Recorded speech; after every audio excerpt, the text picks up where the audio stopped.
School Figure TV. Revolutionary salute. Revolutionary salute. Like, share, subscribe. Welcome to the House of Revolution. You know I'm your humble host, the Yao Mean of Revolution, and I got a World War III update. But before we get into that, be sure to wipe your feet. That means hit the like button. Like, share, subscribe, support the platform, y'all. Well, very dangerous times we are living in. Iran, U.S. will meet tomorrow, but it's the calm before the storm, and Iran is preparing for the storm. Salute.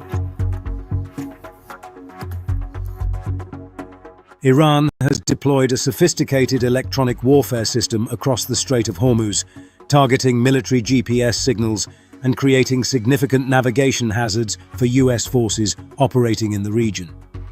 A U.S. Air Force C-17 Globemaster III transport aircraft was observed making unusual flight patterns off the coast of Qatar, with evidence suggesting it was responding to deliberate GPS interference. According to maritime security analysts, this incident marks the latest escalation in Iran's ongoing electronic warfare campaign, which has already affected numerous vessels transiting through this vital shipping corridor. The Strait of Hormuz remains one of the world's most critical waterways, with approximately 20% of global oil shipments passing through its narrow channel each year. But what's behind Iran's decision to intensify electronic warfare activities in this strategically important region? The U.S. Department of Transportation's Maritime Administration has issued multiple warnings about the situation. Their latest advisory states, vessels have reported GPS interference, bridge-to-bridge communications spoofing, and other communications jamming with little to no warning. These electronic attacks represent a significant shift in Iran's asymmetric warfare strategy, allowing them to disrupt military operations without direct confrontation. What capabilities does Iran's electronic warfare system actually possess, and how effective is it against modern military navigation systems? Iran's system appears capable of both jamming GPS signals, creating complete navigation blackouts, and the more sophisticated technique of spoofing, where false coordinates mislead vessels into Iranian territorial waters. Military analysts confirm that Iran has invested heavily in electronic warfare capabilities over the past decade, developing systems that can selectively target military-grade encrypted GPS signals while leaving civilian systems largely unaffected. These systems give Iran leverage without crossing traditional red lines that might trigger military response, explains a former U.S. Navy electronic warfare specialist who requested anonymity due to security concerns. How has the U.S. military prepared for these electronic warfare threats, and what countermeasures are currently deployed? Modern military aircraft like the C-17 Globemaster III are equipped with redundant navigation systems, including inertial navigation that doesn't rely on external signals. However, these alternative systems lack the precision of GPS, leading to the erratic flight patterns observed in recent incidents. The U.S. Navy has been conducting exercises specifically designed to prepare for GPS-denied environments since 2019, when Iran first demonstrated its electronic warfare capabilities following heightened tensions in the Gulf. Vessels transiting the strait now receive specialized briefings on electronic warfare threats and procedures for maintaining navigation when systems are compromised. Captain James Kirby, a maritime security consultant who previously served with the U.S. Fifth Fleet, notes, "Ships' crews must now be proficient in celestial navigation and other traditional methods that weren't prioritized during the GPS era. The implications extend beyond military operations. Commercial vessels have reported navigation disruptions, raising concerns about potential accidents or environmental disasters if oil tankers were to run aground due to navigation failures. International aviation authorities have also documented GPS anomalies affecting commercial flights passing through the region, forcing pilots to rely on ground-based navigation aids that offer less precision. So why has Iran chosen this moment to escalate its electronic warfare campaign? The timing corresponds with increased US military presence in the region and ongoing tensions related to Iran's nuclear program and international sanctions. By demonstrating these advanced capabilities, Iran signals it can threaten US operations without direct military confrontation. This approach gives Iran a strategic advantage, creating uncertainty and operational challenges while staying below the threshold that might trigger a conventional military response. For now, US forces continue to adapt to these electronic threats, developing new protocols and technologies to ensure mission capability even when GPS services are compromised. The electronic battlefield over the Strait of Hormuz represents the evolving nature of modern conflict, where disrupting an adversary's information systems can be as effective as traditional weapons in achieving strategic goals.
The Tumbs ruled by the Persian kingdom of Hormuz from 1330. In March, Iran's Revolutionary Guard Corps unveiled a bold escalation. Advanced missile systems deployed on Abu Musa, Greater Tunba, and Lesser Tunba, three tiny islands in the Persian Gulf that could reshape Middle East geopolitics. What's their story, and why do they matter now? The history begins centuries ago.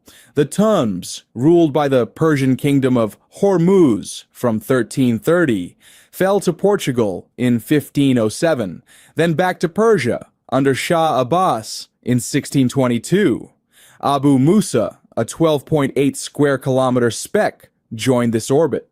By 1921, Britain seized all three, administering them via Sharjah and Ras Al Khaimah, Emirates later forming the UAE. On November 30th, 1971, as Britain withdrew, Iran's Imperial Navy pounced. With just 150 residents on Greater Tunb and a six-man Arab police force, resistance was futile. 3 Iranian Marines died, but the islands were taken. A memorandum with Sharjah split Abu Musa's administration, but Iran seized full control of the Tumbs, sparking a dispute with the UAE that festers even today. Geographically, they're gold mines, straddling the Strait of Hormuz, where 20% of global oil, 21 million barrels daily, flows. Abu Musa sits 70 kilometers south of Iran, with the Tumbs 50 kilometers west. Tankers must thread between them, making these islands natural choke points. Greater Tunb and Lesser Tunb are barren but strategic. Abu Musa's airport and port amplify its reach. Iran's militarization here isn't new. By 1995, it had Hawk missiles and Silkworm anti-ship systems deployed. Fast forward to 2025. On March 22nd, the IRGC deployed Khordad 15 air defense systems and cruise missiles with a 600-kilometer range across all 3 islands. Iran boasts that they could hit enemy bases and vessels covering the Gulf and beyond. This follows 2,023 drills unveiling 600-kilometer range naval missiles and Fateh ballistics with a range of 120 kilometers. Iran's state media claims dozens of systems now fortify these outposts, backed by infantry and fast attack boats. Satellite imagery from Black Sky shows expanded radar and underground bunkers on Abu Musa. Why now? Geopolitics is boiling. Trump's maximum pressure, nuclear ultimatums, and Diego Garcia buildups pushes Iran to flex muscle. The UAE, backed by the EU GCC summit, demands the island's return. Iran's $90 billion economy can't sustain proxies like the Houthis, whose Red Sea attacks wane after U.S. strikes, so it doubles down here. The Strait's $1 trillion trade lifeline is Tehran's leverage. Tangsiri's hinted at blockades if threatened. Reactions are sharp. The UAE calls it occupation, urging ICJ arbitration. Iran scoffs, citing historical claims. The U.S., with the USS Harry S. Truman and USS Carl Vinson deployed, sees a direct challenge. Saudi Arabia, hosting U.S.-Russia talks, fears oil route chaos. Some call it Iran's masterstroke to blockade the Gulf. What if war erupts? Scenario 1, Iran mines the Strait, as in 1988, slashing oil flows. Brent crude could hit $150 per Goldman Sachs models, tanking GDP 3% globally. Scenario 2, U.S. strikes the islands, Iran's 2,000 drones and 400 missiles retaliate, hitting Gulf bases. Abu Musa's range could strike Riyadh or Dubai. Escalation risks Russia-China, backing via maritime security belt drills. A third path, proxy flare-ups, Houthis or Hezbollah target shipping, prolonging chaos without direct war. By April 2025, these islands aren't just dots on a map, they're tripwires. Iran's missiles signal defiance. The West's response tests resolve. The 1930s Great Depression followed trade wars. Today's stakes, with $318 trillion in global debt, could dwarf that.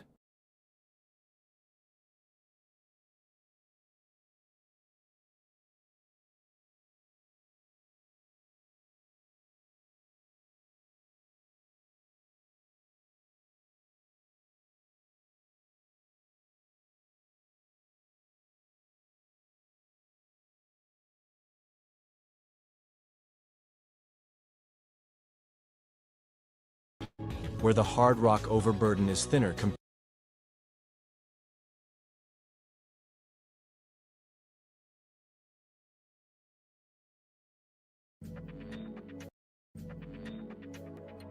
Welcome to Deep Dive Defense, military and aerospace enthusiasts. Over here we give rare insights you won't hear elsewhere. The goal of today's video is to address persistent misconceptions surrounding Iran's missile complexes built deep into mountains. These so-called missile cities are designed to securely store and launch liquid propellant ballistic missiles. Certain claims about these expansive underground tunnel facilities might initially appear counterintuitive or exaggerated.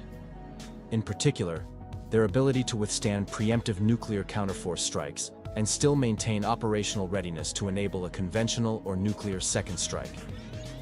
During the trails to find a basing method for the USMX Peacekeeper intercontinental ballistic missile, this hard tunnel basing mode was assessed to be the most survivable basing concept in terms of hardness, but also one of the most expensive. The resilience of Iran's missile city basing concept is rooted in its distinct geological advantages and size. These missile cities leverage the country's mountainous terrain, where hard rock geology and so-called overburden, the protective layer of rock above the tunnels, often exceeds several hundred meters in thickness. A critical clarification must be made here regarding bunker buster munitions. Their penetration capabilities are usually stated against soil, not hard rock. The disparity between these materials is substantial, with hard rock reducing penetration effectiveness by a factor of around 10. In the case of the hardest rock types, such as black granite, this factor can even increase to about 15. For example, the GBU-57, the Later. most powerful bunker buster bomb in existence, is rated to penetrate about 70 meters of soil, but would only breach 4 to 7 meters of hard rock overburden of such facilities. Furthermore, the secondary destructive effect of these weapons is drastically diminished in hard rock environments. Reinforced concrete structures and hard rock itself are highly resistant to the overpressure generated by conventional chemical explosions, limiting damage to structures and tunnels. This challenge persists even with nuclear earth penetrators. Nuclear weapon devices are inherently fragile systems, incapable of surviving high-velocity impacts without disintegrating. As a result, nuclear penetrators are limited to subsonic airdropped delivery methods. The penetrator bomb can only achieve mere meters of penetration into hard rock. The vast majority of their destructive effect relies on the extreme overpressure and shockwave from the nuclear blast. However, US studies indicate that the damage inflicted by tactical nuclear weapons, even those in the hundreds of kiloton yield range, is substantially mitigated when tunnel complexes are shielded by several hundred meters of hard rock. The so-called liner design of the tunnels and the specific geological composition of the rock can further enhance this survivability. Iran's missile cities are constructed within mountains, usually featuring 300 to 600 meters of hard rock overburden. This passive geological shielding renders the facilities effectively immune to even multiple strikes by tactical nuclear weapons or specialized penetrators. The combination of depth, hard rock geology, and engineered reinforcement ensures these complexes have a high chance to endure even the most aggressive preemptive attacks, securing Iran's capacity to execute a retaliatory counterstrike. At this stage, an intuitive question emerges. Could neutralizing Iran's missile cities simply involve targeting their entrances, where the hard rock overburden is thinner compared to the central sections housing critical components like missile storage? The answer lies in the liner design, multi-layered structures of steel-reinforced concrete, and other elements that reinforce the excavated tunnels. These liners increase in strength and robustness as the entrance tunnels approach the exterior. While entrances are ideally positioned within steep rock faces and cliffs to maximize natural overburden, even in less optimal locations, advanced liner engineering compensates for reduced hard rock protection, reinforcing these vulnerable points against attacks. Interestingly, the deepest parts of the complex, where the missiles are stored, don't need the effort of liner construction at all. Another follow-up concern involves the potential for shock waves, generated by conventional or nuclear bunker buster strikes on entrances, to propagate into the complex and inflict catastrophic internal damage. To counter this, so-called blast traps are integrated into the design. These are dead-end tunnels aligned with the primary entrance axis, while the actual access to the complex is constructed perpendicular to this path. When a blast occurs, the shockwave channels into the dead-end tunnel, dissipating energy harmlessly and preventing it from reaching the core infrastructure.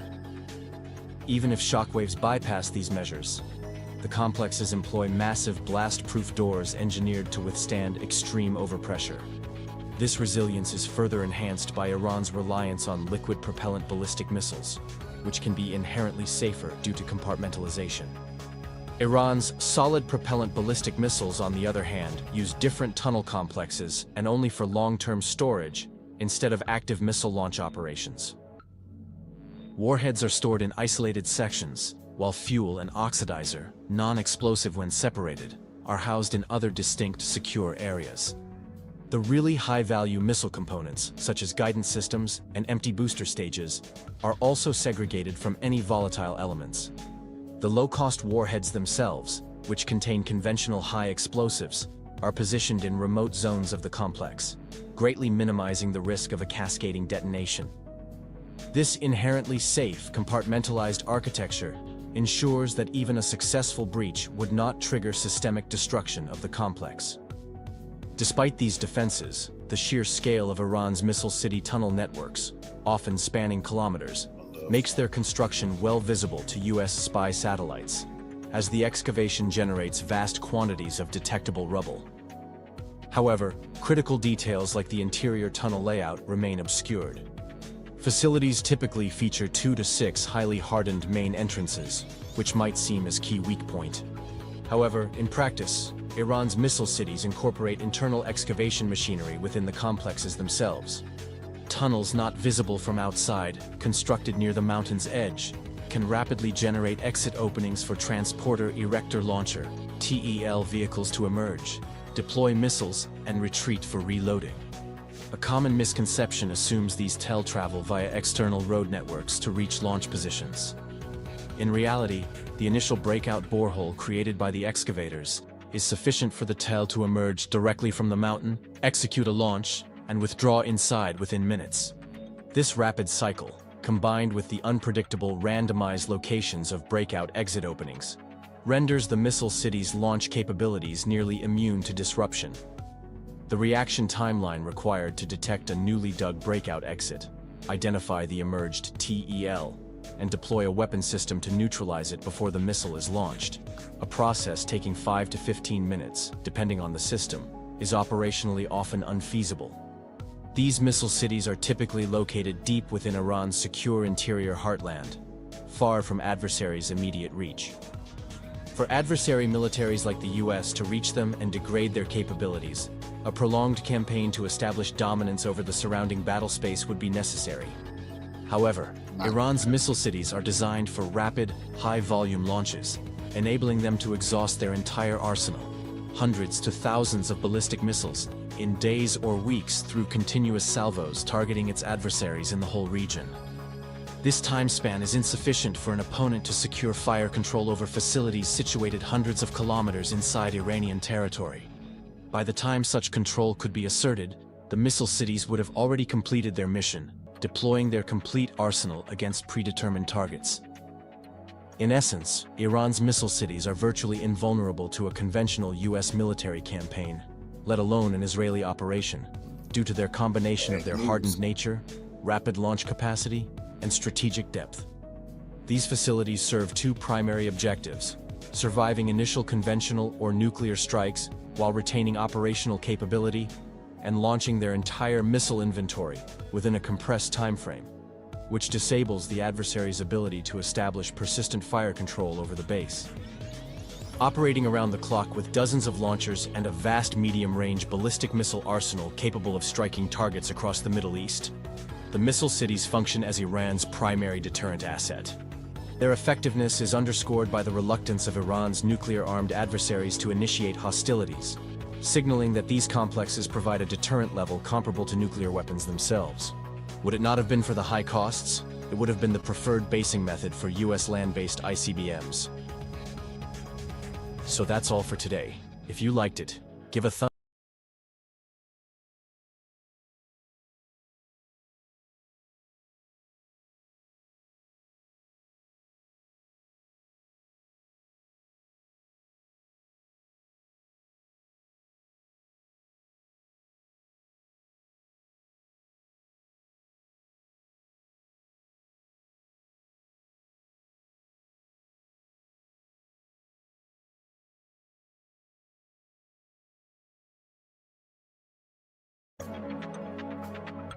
Welcome to Deep Dive Defense, military and aerospace enthusiasts. Over here we give rare insights you won't hear elsewhere. Today's topic is the somewhat controversial unveiling of Iran's Shahed Bagheri drone carrier, developed by the IRGC Navy. The Shahed Bagheri carrier was constructed by converting a civilian container vessel into a drone carrier, equipped with a ski jump takeoff and landing platform. This unconventional approach has raised many questions about why Iran would pursue such a concept. The reasons and details behind this decision are complex and not as simplistic and straightforward as they might initially appear. For instance, while the lack of technical capability to build a military-grade drone carrier from scratch might seem like the simplest explanation for the creation of the Shahed Bagheri, this explanation alone is insufficient without considering other factors. In general, the vulnerability of the traditional aircraft carrier concept has become increasingly apparent with the advent of advanced missile technologies, particularly long-range anti-ship ballistic missiles. This fragility has been evident since at least the Gaza conflict in late 2023, with the deployment of US carrier groups to the Red Sea to counter the shipping blockade imposed by Yemen's Ansarullah against Israel. Not only were these efforts unsuccessful in breaking the blockade, But the defensive operations against Yemen's Iranian-made guided weapons also forced the US Navy to expend a massive number of high-end air defense and missile defense interceptors. During this campaign, approximately 400 expensive naval surface-to-air and missile defense interceptors, like the SM-6, were spent, underscoring the significant threat posed by Iranian missile systems. The threat was so severe that US aircraft carriers had to maintain a distance of several hundred kilometers from Yemen to avoid entering the engagement range of Iranian-made Yemeni missiles. Iran's primary adversary in the Persian Gulf is the US Navy, which boasts the largest naval fleet in the world. If the IRGC Navy attempted to challenge this vastly superior force using symmetric means, it would inevitably fail. As a result, all concepts pursued by the IRGC Navy are asymmetric in nature, and the Shahed Bagheri drone carrier exemplifies this approach. It leverages the advantages that a drone carrier can provide, even for an asymmetric force. To illustrate this, consider a hypothetical scenario in which the Shahed Bagheri carrier had been available to Iran before the Yemeni blockade of Israeli-affiliated ships began in late 2023. In this scenario, the drone carrier could have been stationed in the northern Arabian Sea, using long-endurance MALE-type drones to continuously surveil regional waters and identify potential targets and threats for Yemen's Ansarullah and their missile and one-way attack drone.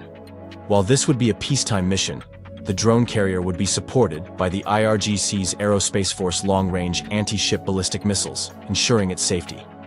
If a superior force were to attack the relatively exposed drone carrier during its surveillance mission, it would risk being neutralized by these long-range missiles, safely launched from Iranian soil. A second scenario involves a low-intensity conflict with an adversary lacking powerful long-range anti-ship weaponry.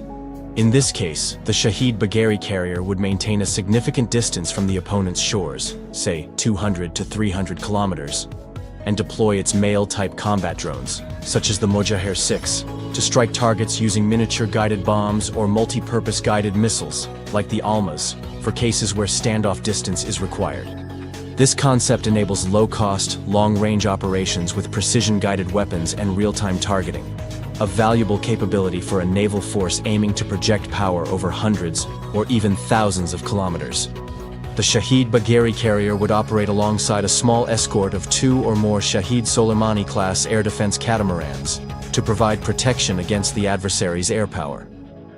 Even without such escort protection, the Shahed Bagheri carrier is equipped with notable self-defense measures against drones and subsonic anti-ship cruise missiles. At its stern, it features 2 relatively low-end but still useful 20mm Gatling close-in weapon systems for last-ditch defense. It also has 8 onboard Kausar 222 multi-purpose, short-range anti-air and anti-surface missiles. These missiles can engage small surface targets, subsonic drones and missiles, as well as helicopters, and even aircraft. The Kausar 222 benefits from an inertial guidance system and comparatively long range, allowing it to be launched based on target coordinates and flight predictions provided by off-board sensors. The missile uses its inertial navigation system to reach the target area, where it activates its imaging infrared seeker to autonomously acquire and home in on the target. The Kausar 222 is a critical component of the Shahed Bagheri's defense system. This is because the carrier can transport up to 30 fast attack boats, each equipped with 4 Kausar 222 missiles. These boats can be positioned tens or even hundreds of kilometers around the Shahed Bagheri, armed with their own short-range radars and communication links to off-board higher-performance detection radars. These small boats can launch their missiles in launch-on-remote mode, using target coordinates and predictions provided by the Shahed Bagheri or Soleimani radars, or their own local short-range radars. This setup addresses the challenges of sea horizon and line-of-sight limitations that naval vessels face when defending against incoming low-altitude targets. Therefore, the protection the Shahed Bagheri offers on its own, with more than 100 locally dispersed Kausar 222 missiles, provides it with a formidable defensive capability against adversaries lacking high-end supersonic missiles, capable of reaching the carrier when it operates from rear positions hundreds of kilometers away from the shore. In the third scenario, we examine a high-end conflict involving a highly capable adversary, such as the United States Navy. In this scenario, the Shahed Bagheri carrier would be part of a battle group consisting of between 3 to 6 Shahed Soleimani-class catamarans, equipped for air defense mission, and a Shahed Mahdavi-class arsenal ship. The Shahed Mahdavi is based on the same container vessel as the Shahed Bagheri carrier, but is utilized as a platform for ballistic missiles and anti-ship ballistic missiles. For example, it can carry the Zulfiqar-e Basir, a supersonic ballistic missile with a range of 750 kilometers or more, capable of striking high-end adversary vessels. These anti-ship ballistic missiles are housed in pairs within standard shipping containers, and the Shahed Mahdavi class can carry approximately 50 such high-performance weapons. Additionally, the ship is equipped with around 18-20mm low-end Gatling close-in weapon systems. These provide it with significant anti-aircraft artillery firepower due to the sheer number of these systems distributed around the vessel, with the fire rate of 6 US Phalanx CIWS of the same caliber. Hence, when operating in close proximity to the Shahed Bagheri carrier and positioned toward the threat, the battle group would possess a robust, last-ditch self-defense capability, primarily against subsonic threats. In this high-end scenario, the battle group would operate in the northern Indian Ocean, primarily to detect and track over-the-horizon targets, such as US Navy carrier groups approaching the Middle East region. Here, dozens of long-endurance surveillance drones, like the Mohyr 6 or more advanced ones like Mohyr 10, would be deployed to assigned regional airspace stations for many hours to detect incoming adversary vessels. Once a target is detected, the Shahed Mahdavi arsenal ship can launch long-range anti-ship ballistic missiles toward the target coordinate last reported. The 30 or more fast attack boats surrounding the Shahed battle group would scramble and disperse around the fleet to intercept incoming subsonic threats, while the Shahed Soleimani-class catamarans, equipped with their powerful AESA air defense radars, would surveil the airspace around the fleet well beyond 100 kilometers. These catamarans would use 25-kilometer-range Navab air defense missiles against incoming supersonic threats, as well as the Sayad 3F vertically launched long-range missile, with a range of up to 120 kilometers, to engage high-altitude supersonic targets and anti-ship ballistic missiles attempting to strike the ships. In summary, such a battle group would possess dozens of Sayad 3F surface-to-air missiles and missile defense interceptors, with a 120-kilometer range as its high-end defense assets. The next layer would be 25-kilometer range Navab SAMs to counter incoming supersonic threats like cruise missiles and fighter jets. Then, more than 100 widely dispersed Kausar 222 short-range surface-to-air missiles to engage subsonic threats.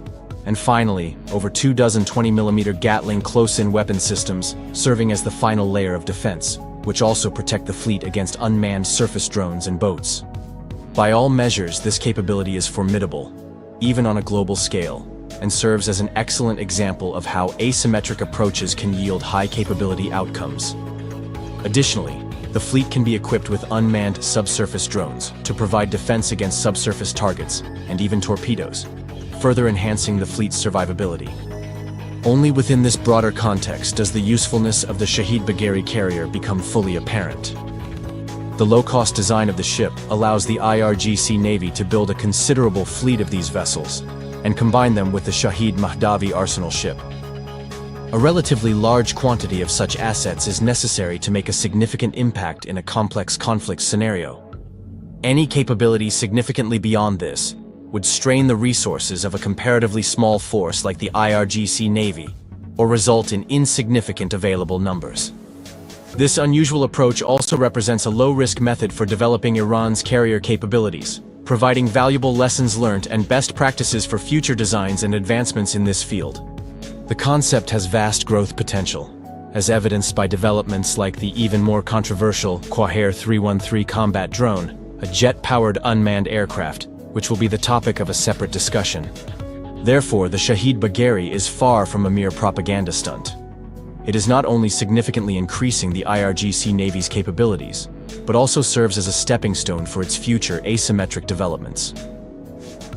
So that's all for today. If you liked it, give a thumbs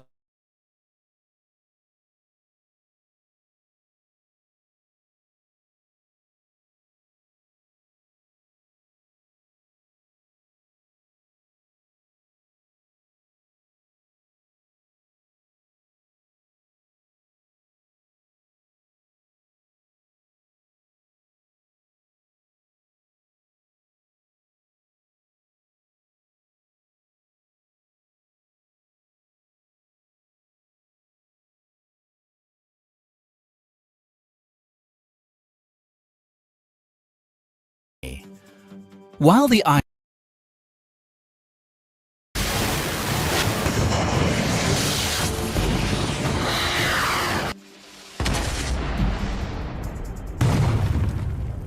Black swarms fly silently from Yemen to the depths of Tel Aviv. Small and simple drones reign Netanyahu's army.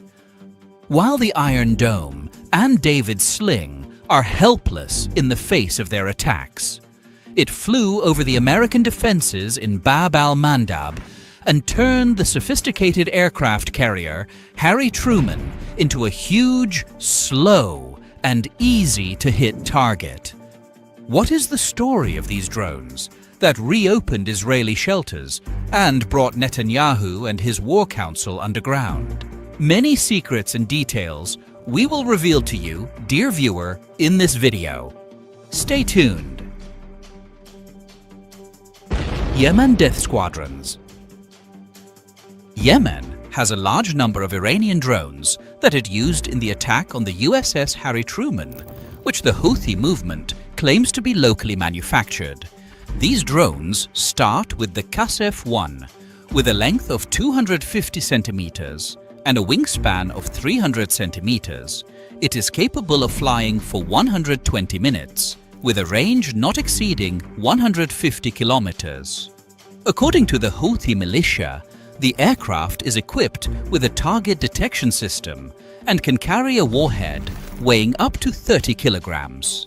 Yemen also has suicide drones, which are fragmentation drones that have the ability to mislead radar systems in capturing them and are guided to hit the target directly. These drones explode from top to bottom at a distance of 20 meters and have an effective and lethal range of between 30 and 80 meters.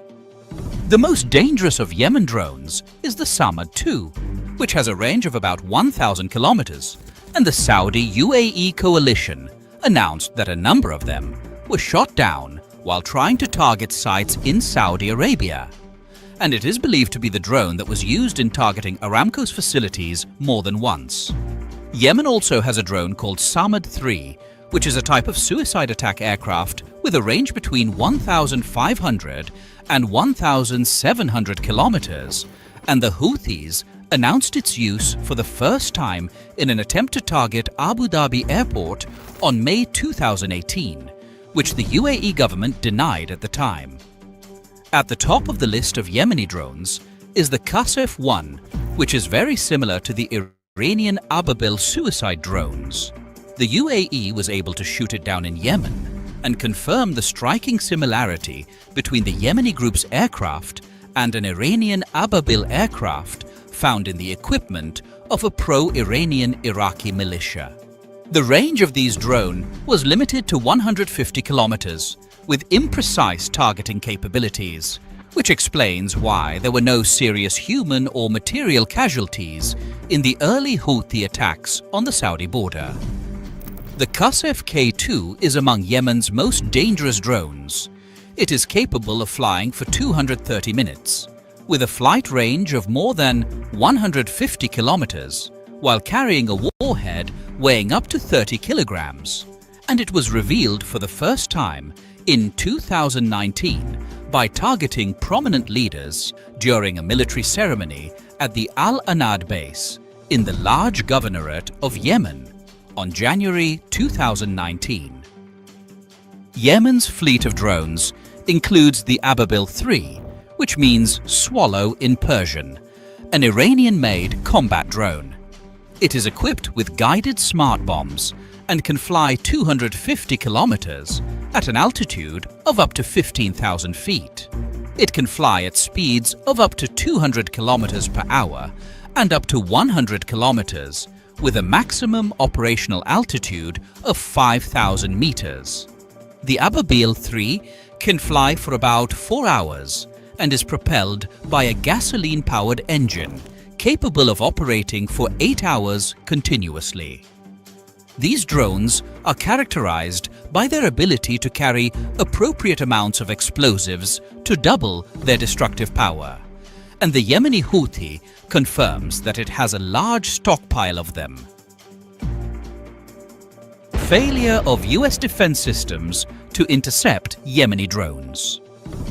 The effectiveness of the Patriot missile defense system has been debated since the first Iraq War in 2003, when observers talked about its failure to counter Iraqi missiles.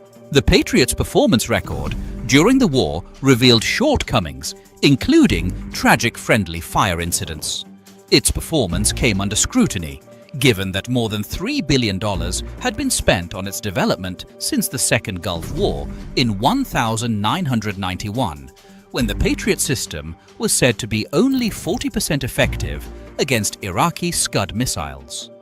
The same failure was confirmed during the recent targeting of the US aircraft carrier Harry Truman by Yemeni drones, which prompted Trump to send more warships and submarines to support Harry Truman after it failed to counter Yemen's missiles and drones. The reason for this failure is that the missile shield of US aircraft carriers can shoot down large drones, but the Houthis use small ones, which fly at low altitudes and at a slow speed, making them difficult to see with the naked eye, even at close range. They also cannot be detected by radar devices because these devices are designed to detect large and fast aircraft and sometimes cannot distinguish between drones and seabirds. On the other hand, the result is that a plane costing $500 causes the waste of a Patriot missile whose total cost may reach $1 million. Yemen spy drones. The Houthi militia began using drones as traditional reconnaissance planes in 2017 and then became used as a precision eye to direct artillery strikes. The first of these reconnaissance models is the Hudhud-1, which has a hull length of 150 cm and a wingspan of 190 cm. According to the Yemeni Houthi, it is capable of flying for up to 90 minutes, and its flight range away from the control panel is up to 30 kilometers. The drone is characterized by its short radar waves, which makes it difficult to detect, and its low thermal radiation, which protects it to some extent from being hit by infrared-guided missiles. Among the reconnaissance drones announced by the Houthi movement is one called Raqib, which has a length of 100 centimeters and a wingspan of 140 centimeters and is capable of flying for 90 minutes, but its range does not exceed 15 kilometers. According to the Houthi movement announcement, it has a laser detection and tracking system with multiple imaging technologies and is used in rugged areas. According to the Houthi movement announcement, it has a laser detection and tracking system with multiple imaging technologies and is used in rugged areas. The third model of Yemen's reconnaissance drone is the Rasid drone, which has a length of 100 centimeters, a wingspan of 220 centimeters, a flight time of 120 minutes, and an operational range of 35 kilometers. And the Houthi movement says it is equipped with imaging, geographical survey, and mapping technologies. Also on the list is the Samad-1 drone, which the Houthi movement, used to monitor the port of Najran, has a range of up to 500 kilometers and is used for reconnaissance operations, as well as the Yemeni movement says it transmits images directly to the operations room. The danger of these small drones lies in the fact that they fly at low altitudes and do not need runways or control stations and are literally Yemen's offensive eye. How did the Yemen movement manufacture its drones? Although the Houthi movement declares that the drones are locally manufactured, the UN reports confirm that the drones are manufactured by the Houthi movement. However, the UN reports confirm that Yemen drones contain pure Iranian technology, and many of these drones are homemade versions similar to those made in Iran. The most likely possibility is that Iranian forces smuggled these drones into Yemen in disassembled form and assembled with commercial drone engines, wiring, control systems, and cameras. This ensures that the Houthis are able to secure this means of warfare at low cost. They are guided by GPS and fly autonomously along pre-programmed waypoints toward their targets. The Houthi movement, which Trump has designated as a terrorist organization, makes sure that the drones at least explodes in the sky of the target area and does not necessarily hit its target, so blocking it with US missiles may not prevent its damage unless the interception is too early, while the drones is still high in the sky. Even if the Yemen drones is bombed, its detonation causes a lot of shrapnel and damage. The American reports specializing in drones confirm that the Yemeni movement loads their drones with huge quantities of explosives to cause maximum damage to targets, accurately identified using Google Maps. At the end of the video, dear viewer, do you think Yemen's drones will succeed in defeating Trump and the Israel army? Let us know in the comments, and don't forget to support us by subscribing to the channel and liking the video.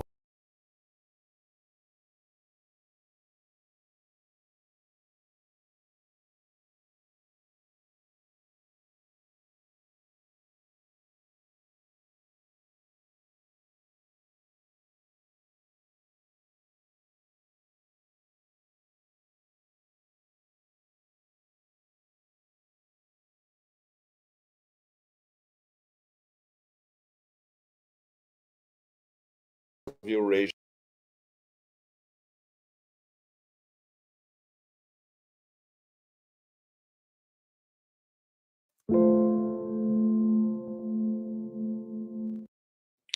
Hi, everybody. Today is Thursday, April 10th, 2025, and our friend Pep Escobar is back with us. Welcome back, Pep.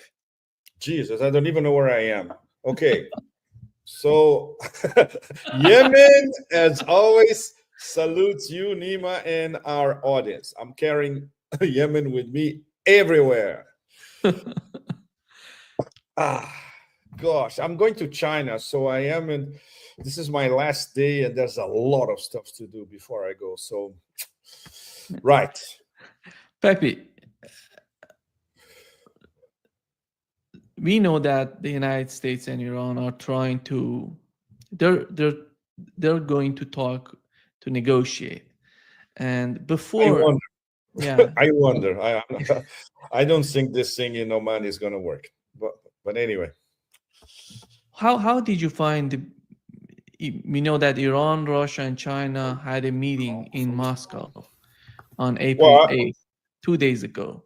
Exactly. What they were trying to coordinate, they were trying to negotiate or to talk on. This is very, very important, Nima, because it's a sequence.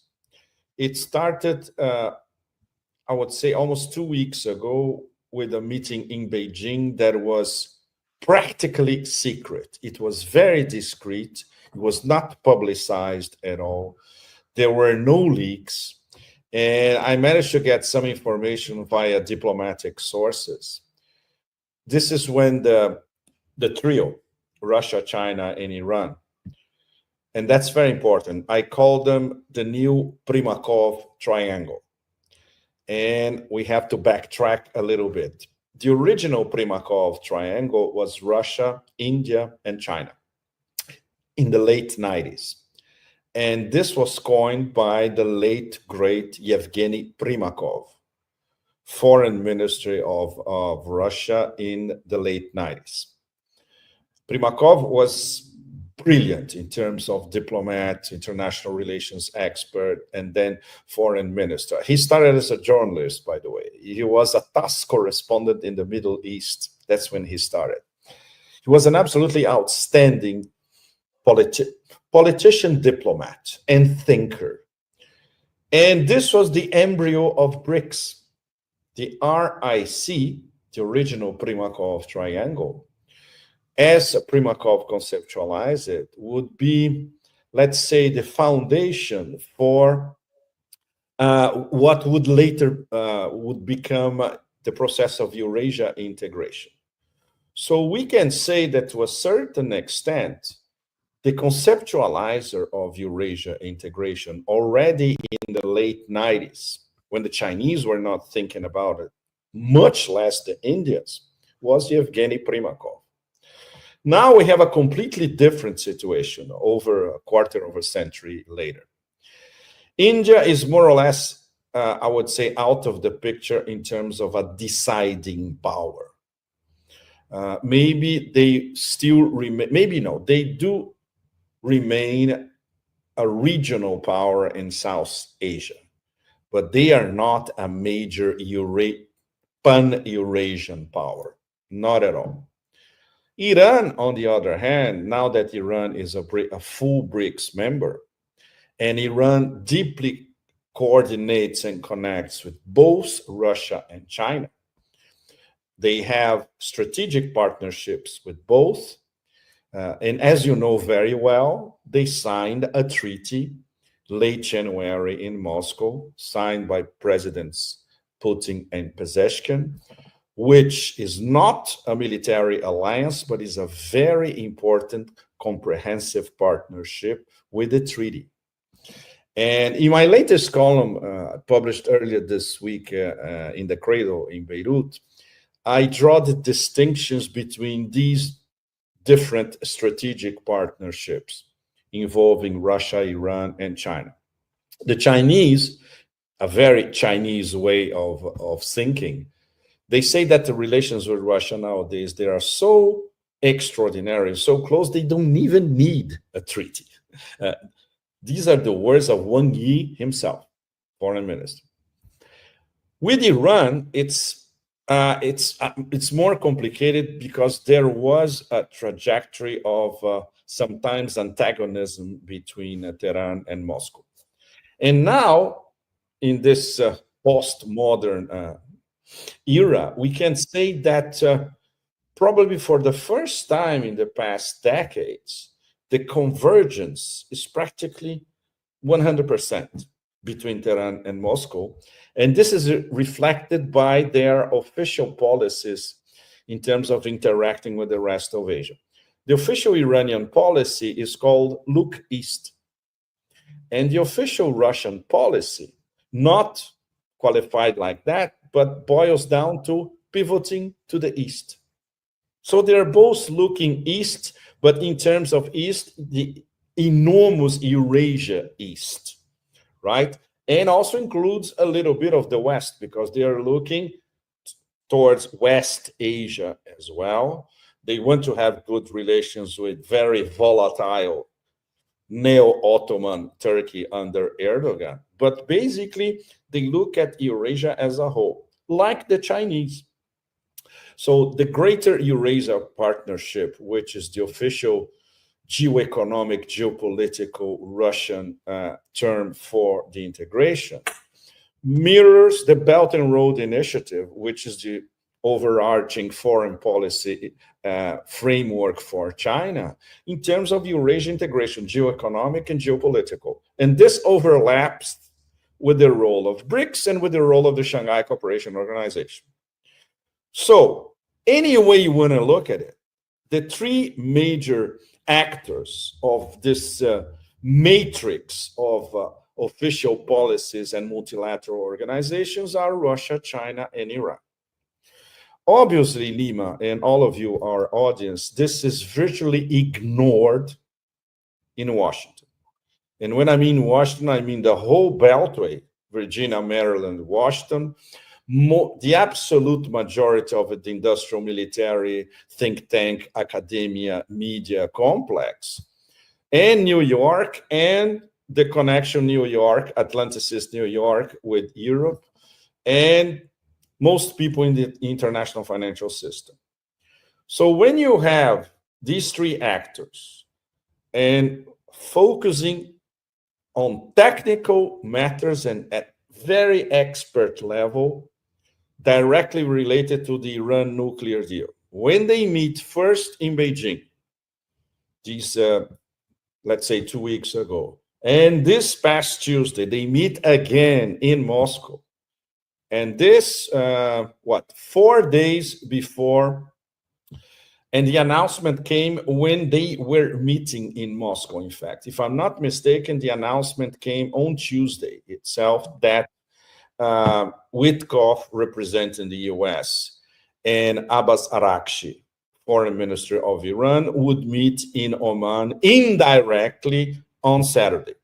So we're going to have a very quirky situation of an American table in a room, a Iranian table in another room, and the Omani diplomats doing the back and forth because they're not going to speak face to face directly.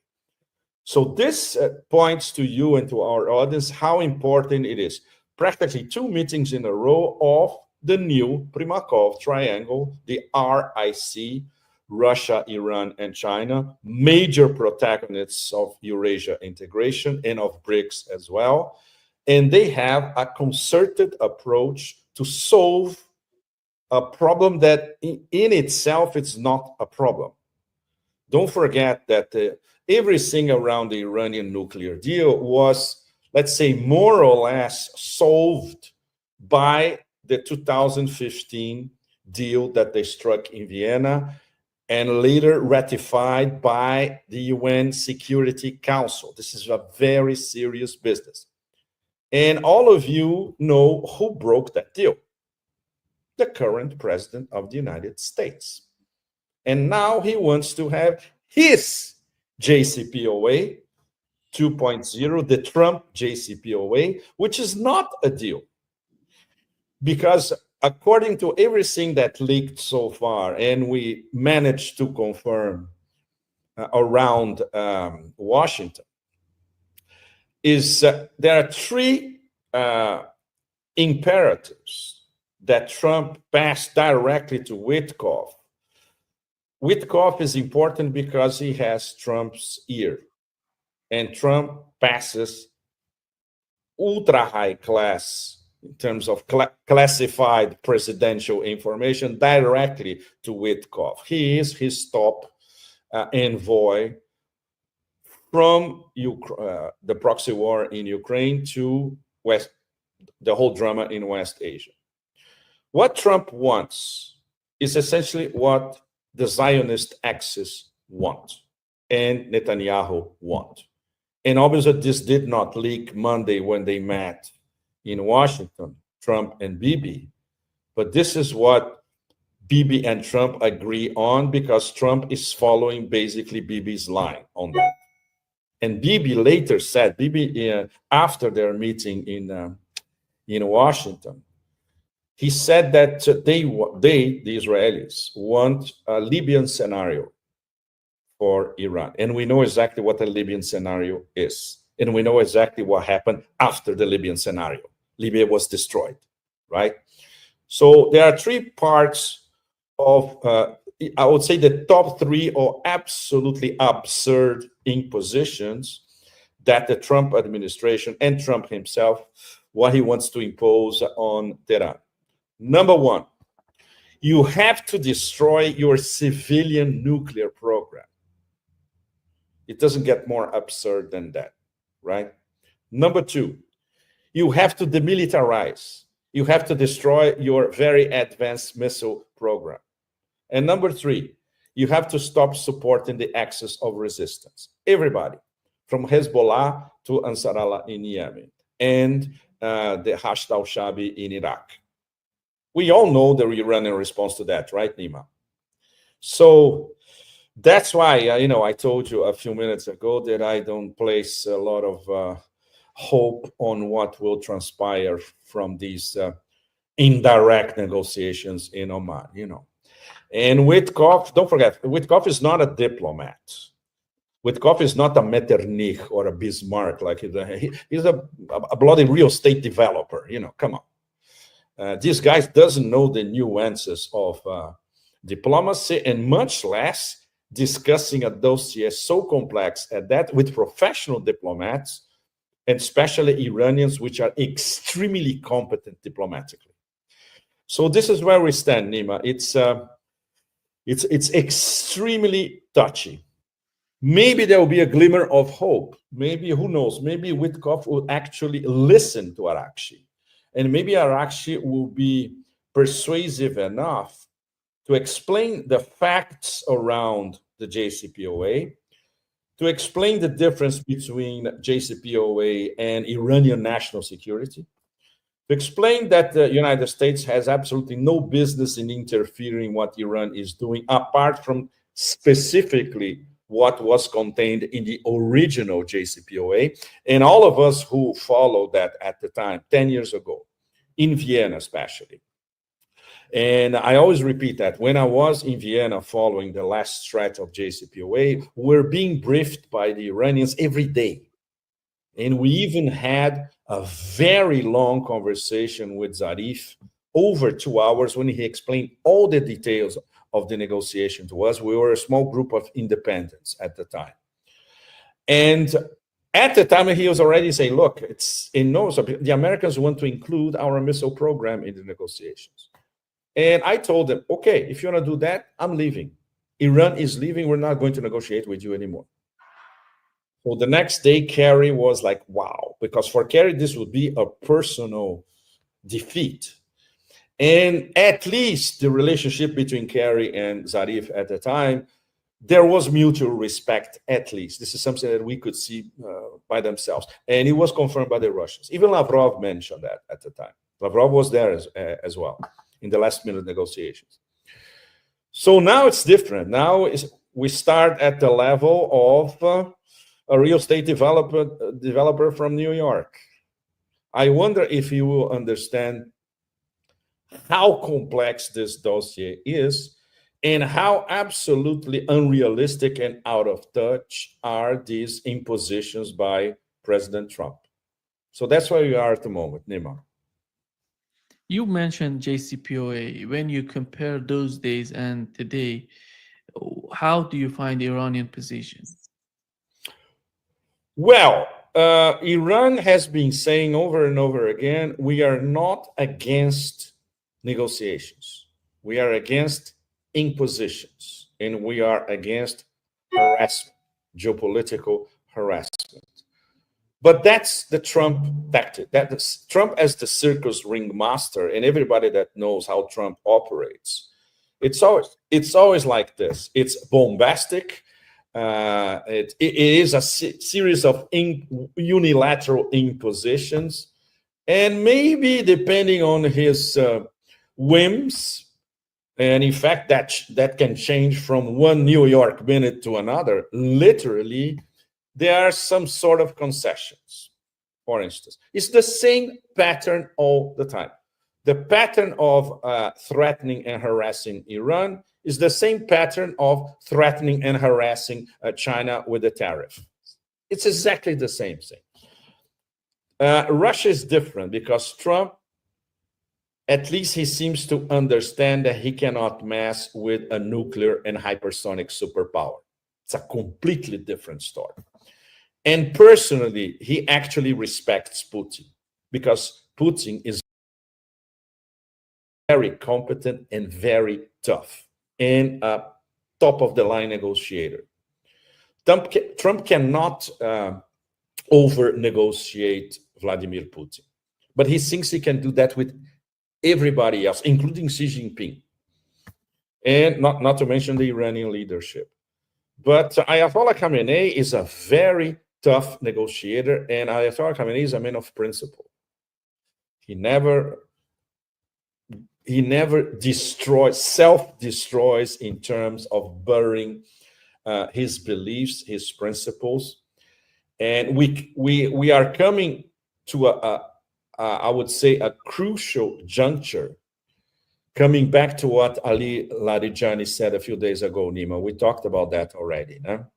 That we don't want a nuclear weapon, but if we are forced and if we are facing an existential threat to Iran, we may have to do it.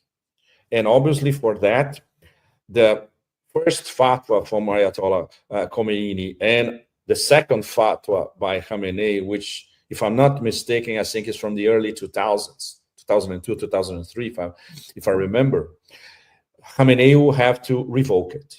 And obviously, citing an existential threat to the Iranian nation, which is what will be. If we have a hot war attack by the Zionist axis, US, Israel, this is an existential threat to Iran.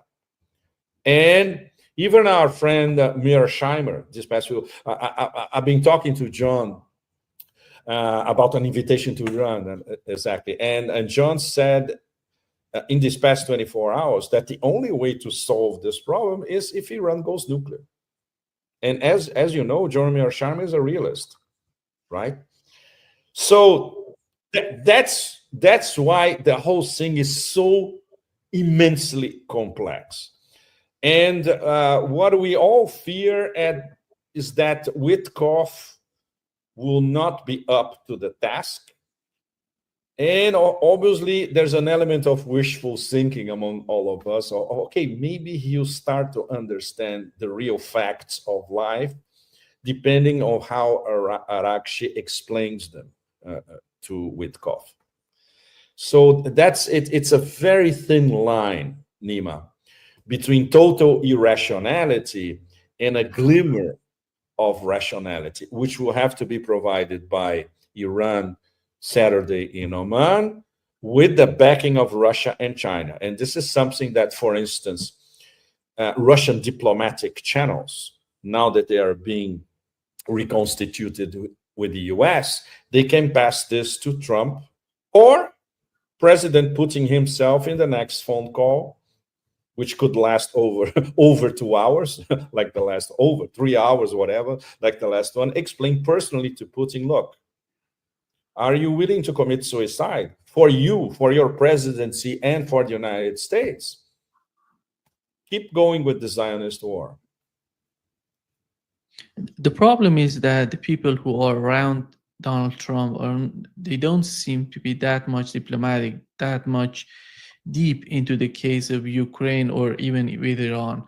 And if we look at the position of Russia and China and the nature of the relationship between Iran and these two countries, it has totally transformed so far. And it's something totally different from what it was during JCPOA.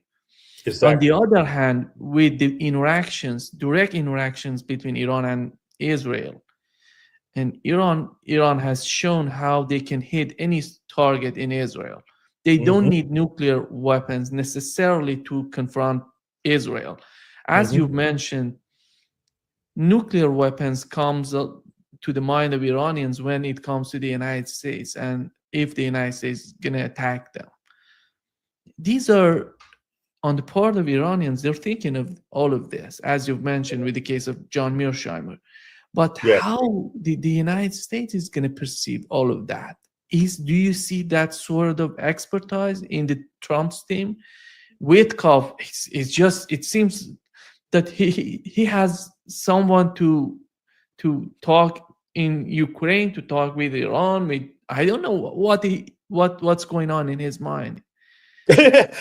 He's visibly unprepared, Nima. Come on. If we had a real diplomat, an American diplomat, conducting these negotiations, everybody would be a little more, would be uplifting for all of us spectators, right? But that's not the case. For instance, among other things, I wonder if Arakshi will get to this point, but one of his key arguments is to explain to Witkoff, so he can explain to Trump, are you willing to go to war against 3 top BRICS at the same time, which have strategic partnerships among themselves and are supported by the bulk of the global South? Are you willing to be that isolated just to defend your Zionist masters? Are you willing to go against, in fact, the Shanghai Cooperation Organization as well, which is not a military alliance? But this will change the procedure of the Shanghai Cooperation Organization. And if there is an attack like that, the Shanghai Cooperation Organization will solidify itself as a military alliance as well, which is not at the moment. Because other members will see, if they can do this to Iran, they can do to any one of us. And obviously, this is part of the war against the hybrid war, which could become hot, against Eurasia integration as a whole, against the Belt and Road Initiative, against China, now on a hot level, not only on a tariff level, because Iran is a very important geoeconomic partner of China in the new Silk Road universe. A war against Russia as well, because of Russia and Iran, for the first time in the modern era, having a very, very close relationship. Coming back to 2 years ago, when there was an Iranian delegation in Moscow 2 years ago, exactly 2 years ago, it was March 2023. And I was asking them, and they said, look, was the best, the meeting was fantastic. We told the Russians, anything you want, you can get it. And the Russians basically told us same thing. And at the time, they were already starting to get closer on technical military aspects, using the terminology of President Putin. So it's intertwined, and the fact that both Russia and China were instrumental to bring Iran to BRICS and to have Iran as a top BRICS member, sitting at the table, not as a partner, but as a full member, right? So all that, Nima, 99% of the Beltway, of the people in Washington and around, they have no clue about it. They don't even know what BRICS means. Ask them about the Shanghai Cooperation Organization. They have no idea what it is. It's the usual frightening mix of arrogance, unlimited arrogance, and profound ignorance, which is reflected every time that Trump opens his mouth to talk about Iran, BRICS, ASEAN. He doesn't even know what ASEAN means, you name it. So that's what it's frightening. And it always comes back to the main point, and I would say the subjective element of this clash of the dwindling empire and the ascension of Eurasia as a whole. It's irrationality against rationality. These are three extremely rational actors: Moscow, Tehran, and Beijing. Well, I consider myself very privileged because I'll be doing a sort of informal BRICS tour, Nima, these past few days. I'm going to China first, then I'm going to Iran in the beginning of May, and at the end of May, I'll be back to Russia. So after this mini BRICS tour, we can have a pretty good idea on the ground of the RIC, the new Primakov triangle, not only how they're going to deal with this monster on the loose, which is the dwindling empire, but further on down the road, because in between we're going to have that, I would say this one is really groundbreaking. The second meeting between Putin and Xi around May 9, Victory Day parade in Moscow, where they're going to go deeper into that famous Xi to Putin at the end of their meeting 2 years ago. We are facing changes that we have not seen in 100 years. And guess who's in the driving seat? Russia and China. And guess who is the third one, not on the driving seat, but with, I would say, solid support by the two ones in the driving seat? It's Iran. So what does the empire have on the other side? The president of the United States being molded by a bunch of genocidal apocalyptical Zionists. From the point of view of the global South and the global majority, Nima, from the point of view of a Yemeni in a souk in Yemen, a Somali, somebody in Laos here, one of our neighbors in Southeast Asia, Bolivians, they look at that and they see clearly the dichotomy, the option, and who are we with? Who do we support? And who we know that will support us as well? And what is the future in terms of international relations, especially now that in terms of the international trade situation, now it's beyond a chaos, right? Who can we trust? The Eurasia integration process, and obviously these two superpowers in the driving seat, Russia and China. And what they have to offer to the global south and the global majority in terms of a rational system of international relations, geopolitically, geoeconomically, trade issues, everything, is the absolute opposite of the dementia that is now emanating on, I would say, not even on a daily basis, but on an hourly basis from the circus ringmaster in Washington. New York Times reported that they're concerned about the way that Donald Trump is moving the weapons from Pacific to the region to fight Yemenis. And I think the case of Yemen has contributed to what's going on between Iran and the United States. They learn how vulnerable are in case of if they want to confront Iran, because the case of Yemen that shows how Yemenis, they couldn't destroy the underground and Nothing. Yemenis, yeah. That's why I believe they have decided to talk with Iranians. But it's a very good point, Nima. It's a very good point. Can you imagine Pentagon generals looking at their dwindling stock of missiles, where they are using billion-dollar missiles to fight $20,000 Yemeni drones, and they are losing? Not to mention all the MK9 Reapers that they are losing now in sequence. And not to mention that who controls the Bab el-Mandeb and the Red Sea now? Still the Yemeni armed forces. Wow, if he cannot, can you imagine them going against Iran? Wow, it would be a mega humiliation. And your point is spot on. This is one of the elements that is leading them, at least. Okay, let's try some dialogue. But very, very important. Who suggested the indirect dialogue? Iran.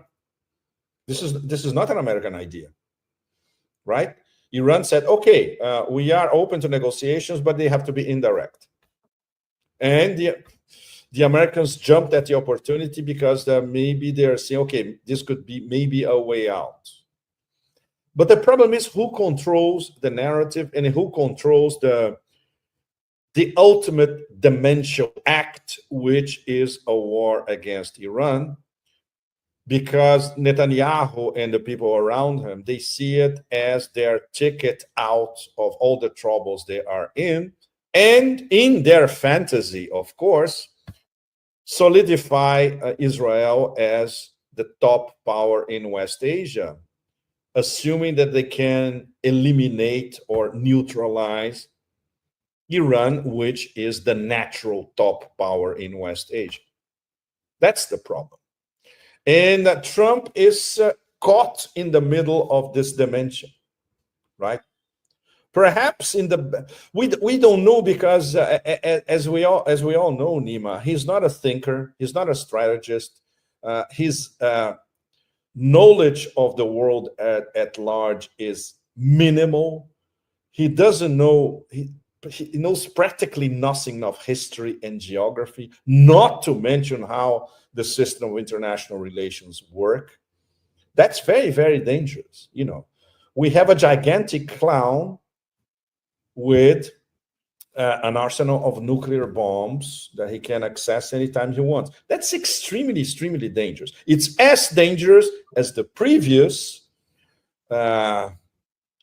lodger in the White House, which was totally incapacitated, and basically the whole system was run by a bunch of freaks around him, from Sullivan to Blinken and everybody else. You know, it's as dangerous, if not more dangerous.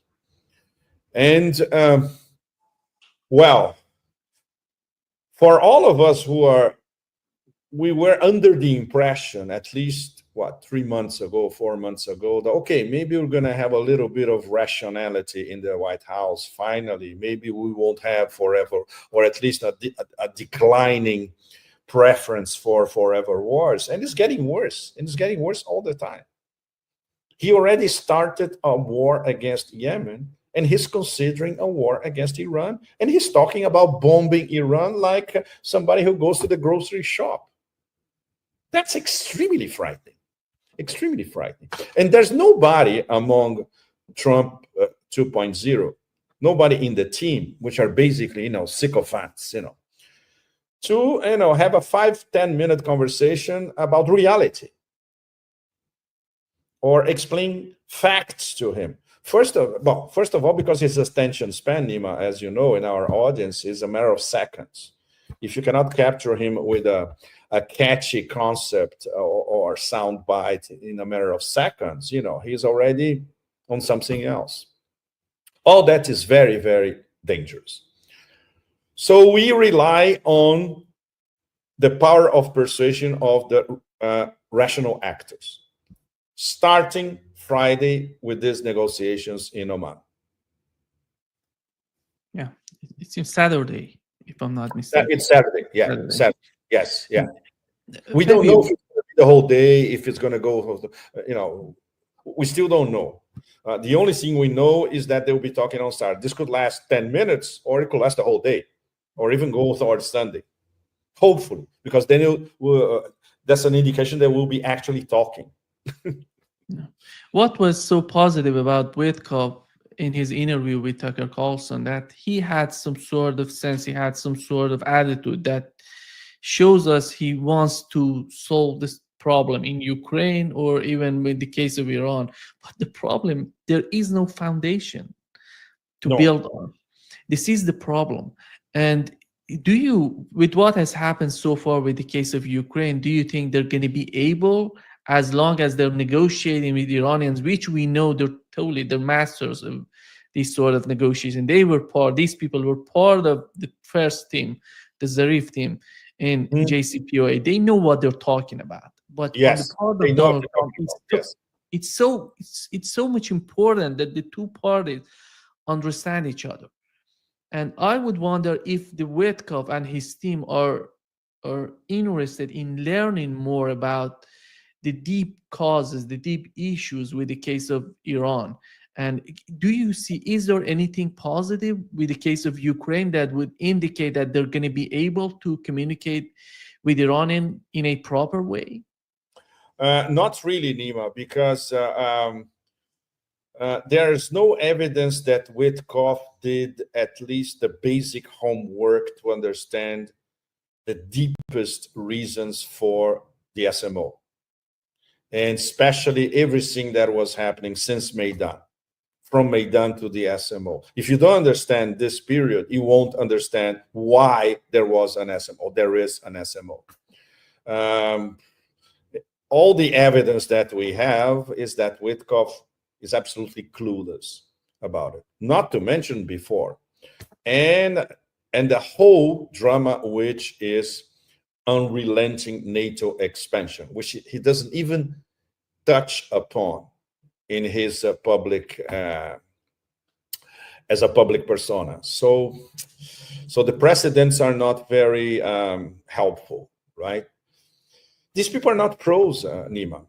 He's not a pro. He's not a pro in international relations. And this is one of the key issues in international relations of the 21st century. How to solve the non-issue of an Iranian nuclear military, weaponized nuclear program, which is not. And it has been proven over and over again. The National Security Council of the United States, in their latest report, Iran is not building a nuclear weapon. These people usually, and obviously they are all Iranophobes, but at least they have to bend to the facts. The problem is all this Zionist gang, it's never about facts. It's about messianic apocalyptic dementia, right? And of course, Netanyahu and those unspeakably disgusting people around him, for them, Iran is a bunch of Amaleks. In fact, everybody else is Amalek, right? So they have to be destroyed. It's absolutely horrible. And Trump, once again, because of his extremely limited historical, geographical, political, sociological background, he simply cannot understand that. None of that. And then he goes to the chain of command. If he doesn't understand it, his vassal, his sycophant Witkoff will? No, definitely not. And he's not talking to people in the US who could enlighten him about it. Do you see Witkoff talking, for instance, with our friends Mearsheimer, Ray McGovern, Larry, etc.? 10 minutes, any of them could explain the whole Iran issue to Witkoff. Very simple. And they all have an intel background. Very, very important. No. An important factor in Ukraine and with the case of Iran is China. Yes. We know how China supported Russia during the conflict in Ukraine. And do you think, when you look at the bigger picture, it's not just Iran, Russia against talking with the United States. The issue is China, as New York Times pointed out. They're just moving weapons from Pacific to the Middle East to fight the Yemenis, which the main enemy, the main competitor is China. China, do you think that China sees the same way, that what's going on with Iran, what's going on with Russia is the first step against them and they're going to be the next target? That's why there has to be some sort of mutual understanding between the parties involved, not just Russia and Iran, but China as well. How they know it's against them, Nima. Absolutely. Coming back to the beginning of our conversation. If this war happens, it's a war against BRICS, and it's a war against 3 top BRICS, and it's a war against China. It's a war against the Belt and Road, against the New Silk Roads, against the Eurasian integration, against the Russia-China partnership, against the China-Iran partnership, against West Asia and the rest of Asia. The Chinese and next week I'll be talking about this in China. This will be even more enlightening, right? This would be excellent to hear from them directly. And of course, the Chinese, of course, they are extremely discreet. They never announce what they're going to do. But in China, we can have a few glimpses of the way they are framing the dilemma and the possible tragedy ahead. Of course, they are prepared. We won't know until the last minute if there is an attack against Iran, how China will help Iran. There are many ways they can help Iran. Same thing with Russia. There is no military alliance. This treaty is not a military alliance. But Russia will not watch Iran being attacked by the Zionist axis, and Russia will be there just watching. Absolutely out of the question. There are a lot of extremely misinformed people peddling this notion. These people don't know how Iran works, don't know how the Russian leadership works, and don't know the enormous stakes in terms of the biggest issue of them all, which is this process of Eurasia integration. Includes all the multilateral organizations, include strategic partnerships, include geoeconomic investments and all that, includes, for instance, the international north-south transportation corridor, which is a big thing for Russia, for Iran, and for another BRIC, India as well. So a war like that is also a war that will disrupt all these geoeconomic interactions. No question, because Iran is at the center of all these interactions. Iran is, we can, as a metaphor, and even if you look at the map, in terms of Eurasia integration as a whole, north, south, or east to west, Iran is the #1 crossroads. So if you attack Iran, you disrupt the whole process of geoeconomic integration. Not only the Iranians know that very well, as you know, but Moscow and Beijing know that very, very well.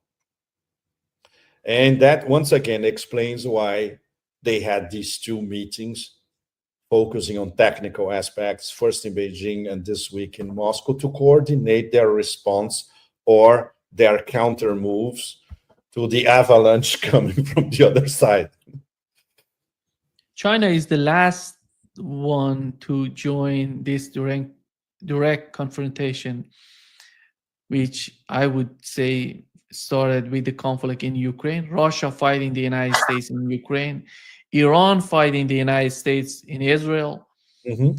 and China just watching all of this, being trained in Ukraine. Their military has been trained in Ukraine, and they're learning a lot in They're Ukraine. learning a lot. Yeah, a lot to Mm, confront mm, us. And with the tariff war, it shows that how China is prepared to confront the United States. This is the first time that yes. they're saying that they're gonna go to the end to fight the United States. It's very impressive, Nima.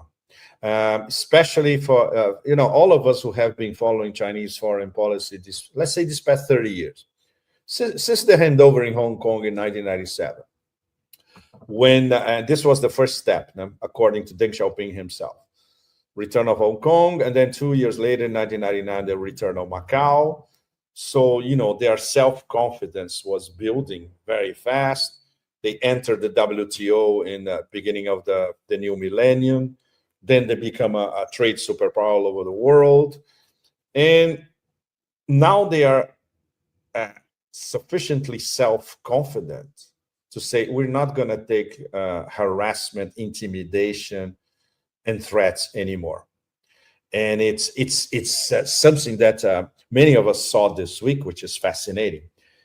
The Minister of Foreign Relations in Beijing resuscitating Mao Zedong tapes from the early 50s, with Mao saying, we're not going to back down. We're not going to, nobody's going to force us to bend over. It's absolutely fascinating. It is. And when China announced the counter tariffs against the US, the Chinese social media exploded with hundreds of millions of people following and supporting the Chinese counter move.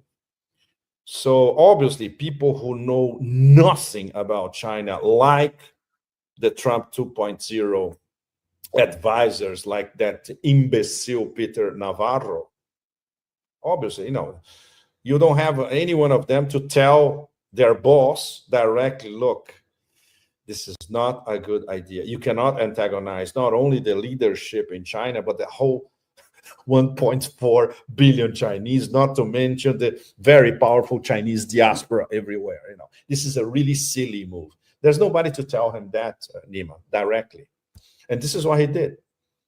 Now he antagonized the whole Chinese nation. Very bad move. You remember before the Hong Kong handover, I remember this very well, when on the run up to the handover in 1997, when Deng Xiaoping met Margaret Thatcher, which he used to qualify as that silly woman, and she was. And he told her, okay, we're going to get Hong Kong back. It's stipulated. If you refuse, just wait. The next day you're going to have 120 million Chinese disembarking in the UK. That kind of stuff. So Deng at the time already, he was, don't mess with us and respect China. The only thing, the number one thing that the Chinese absolutely abhor is being disrespected, Nima. This is a cultural, it's, I would say, it's the philosophical stone of Chinese culture. Respect, which is a Confucian value. Respect for values, for the elders, for the people who know more than you, for teachers, for education, etc. And the way Trump is treating China now is with profound disrespect. Big mistake, which proves once again that his understanding of the finer points of cultural differences is less than zero. Pepe, with the Biden administration, we've learned that they have lost the war in Ukraine, Yes. even before Donald Trump New came York into. Times just found out, Nima. Did you know? Breaking news. The New York Times just found out that the Americans lost. Yeah, because right now he's under Donald Trump. They can put the blame on. And we know how ineffectively Donald Trump was fighting Yemenis. They couldn't do anything, as CNN pointed out, $1 billion in a short period of time, and nothing came out of that sort of conflict with Yemen. China is just watching all of this. Yes. China is just, and look what Donald Trump is doing to the economic part of the conflict. It's just showing, exposing how weak the United States is, even when it comes to the economy. I think what Donald Trump is doing is literally destroying everything. Absolutely. Well, it's comes back to one of our favorite metaphors, many of us, that an auto-control pigeon destroying the chessboard, which is exactly what he's doing. And very, very important. I'm working on it probably for our next column. It was always about China. The whole tariff drama or reality show was never about the rest of the world. Although when we look at the first batch, the highest tariffs were against Asia as a whole. Our neighbors here in ASEAN, for instance, everybody in Asia and China. But in the end, it was the giveaway came from Team Trump 2.0 themselves. Besant himself, Secretary of the Treasury, he said his own words that Trump laid a trap to China. And they actually believe that they laid a trap to China. No, it's different. It was obvious, considering when the goddess of the market, to put it this way, thought Trump, okay, don't mess with me because I'm more powerful than you, and he had to backtrack. It was obvious that was only about China, because the tariffs against China not only remained, he went up, and the Chinese counter punch was almost 100% as well, and they're not going to back down. So the way he was being advised in terms of launching this tariff war, which in fact the destruction of the international trading system. Well, he just buried the WTO. Who's going to believe in the WTO from now on? And he buried the reputation of the US even more. It was already buried, but okay, a little deep down under, as a reliable, agreement-capable partner. So what Lavrov was saying during the time of the crash test dummy administration in Washington, that the US is non-agreement capable, his own terminology, it's not only on a geopolitical level. Now it applies to a geoeconomic and trading level as well. So what's going to happen from now on? Even more integration of the global South, Eurasia integration, of course, Asia integration in different parts of Asia, and integration with Africa, Latin America, global majority, global South integrations. This will have repercussions on the BRICS summit in Rio in early July, if they are paying attention, and they are paying attention, most of the BRICS. De-dollarization will pick up speed. The digital renminbi is going to become a household almost everywhere across the global South, except the American vassals, because using the digital RMB, you escape SWIFT, essentially, right? So it's in terms of an own goal, this is something for the history books, absolutely.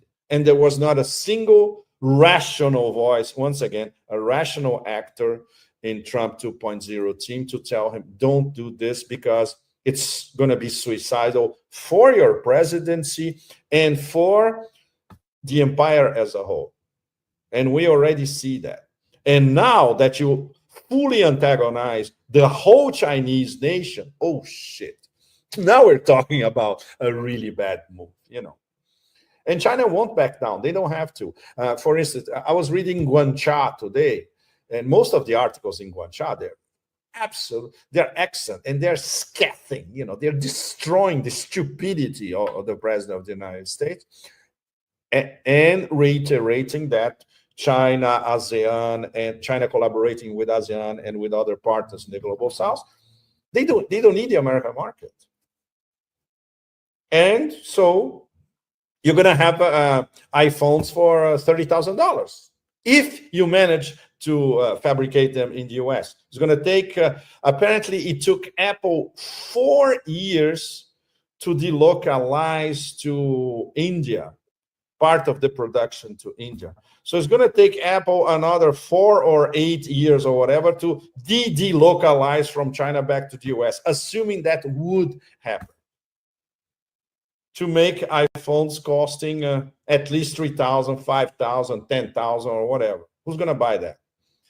It's absolutely ridiculous. It's absolutely ridiculous. But it's frightening. It happens because you have a circus ringmaster out of control without a single rational voice to tell him what you're doing is beyond absurd. Please reconsider. It's impossible, Nima. He doesn't listen to anybody.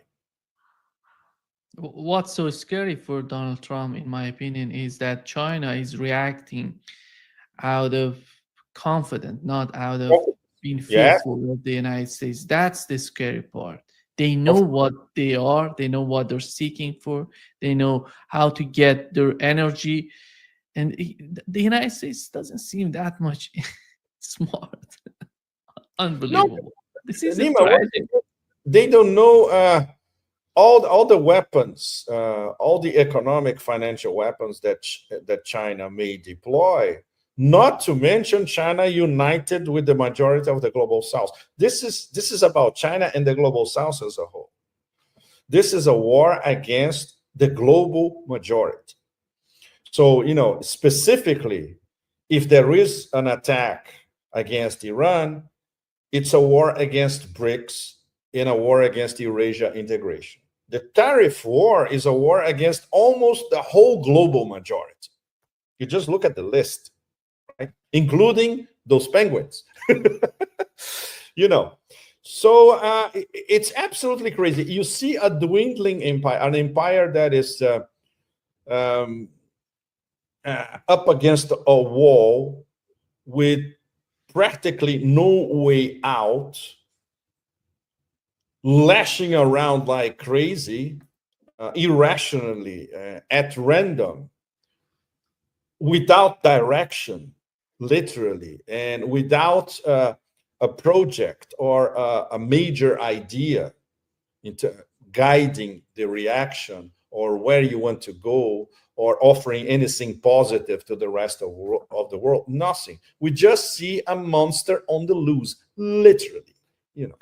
No wonder. And this is being seen all over the global south, global market. Not only China, the rest of the global south. Some countries, of course, they are much more vulnerable because a lot of their exports go to the American market. So they need some sort of composition. But this is out of a necessity. It's not because they actually believe in it. And they know that this could be maybe a partial maneuver. And later on, they will deepen their integration with these big global south markets, especially China, India, Iran, Russia, you know, big powers of Eurasia integration.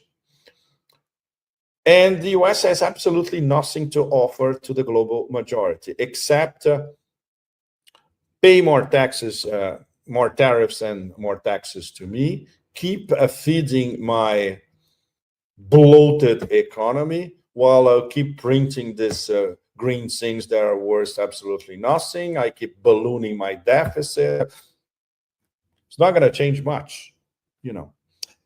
So it's the danger element of all that is that the monster on the loose is totally out of control, and it will get even more dangerous from now on. Literally. So all of us, we have reasons to be extremely wary.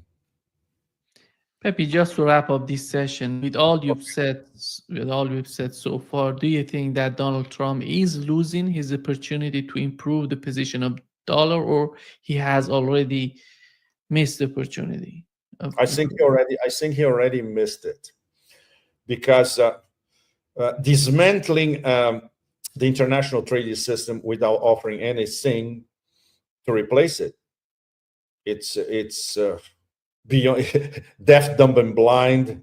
To remember the Who, the deaf, dumb, and blind kid sure knows to play pinball, and he doesn't even know how to play pinball.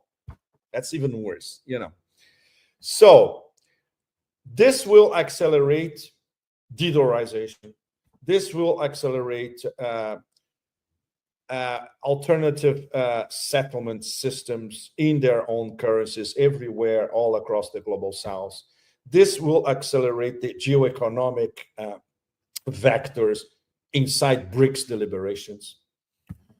This will speed up something that we last year during the BRICS summit in Kazan in October last year, we could see that, okay, maybe this is the beginning of the high-speed rail train is leaving the station now from Kazan. So now the high-speed rail train is already picking up a lot of speed. It's like that maglev train that you take when you arrive in China in Pudong Airport to get to the center of Shanghai. That we're getting to maglev speed levels soon in terms of de-dollarization, alternative payment systems, the role of the digital renminbi, escaping from SWIFT, all the mechanisms that have been tested in what I call last year the BRICS lab in geoeconomic and financial terms. It will accelerate it because the global majority and the global south will see that we simply cannot trust this mega partner anymore. He's becoming a danger to all of us, not only to some of us. So we have to carve our way out of the system that they implemented, imposed, and controlled until recently. Not anymore. So the high-speed rail train is already reaching full speed, Nima, and the sooner, the better. Yeah. Muito obrigado, Pepe. Obrigado a você, querido. Obrigado. Prazer, como sempre.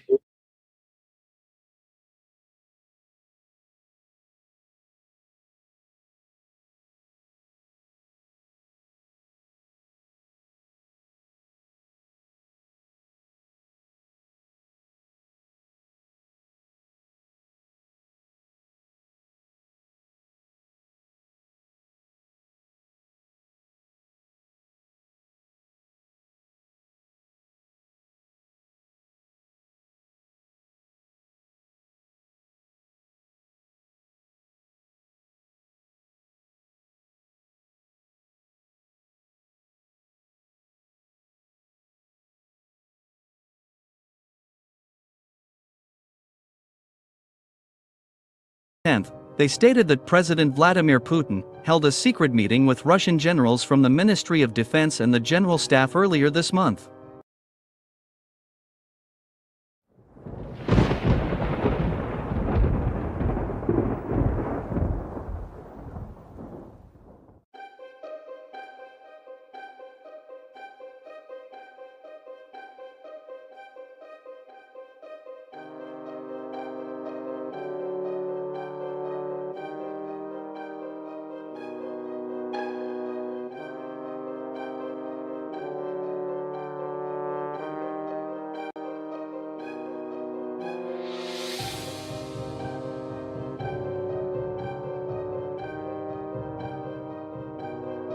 On April 9, 2025, the official representative of the Ministry of Foreign Affairs of the Russian Federation, Maria Zakharova, made a statement that shocked many Western experts and analysts. In particular, she officially stated that Moscow would consider the appearance of foreign military contingents on Ukraine's territory as a threat to Russia's national security. In this regard, this senior Russian diplomat noted that Moscow will do everything to eliminate this threat by any available means, including military ones. I am officially warning the collective West that Moscow will regard any foreign military presence in Ukraine as a direct threat to Russia's national security. Such foreign military contingents will lead to an inevitable direct clash between the Russian army and the North Atlantic Alliance, Maria Zakharova said.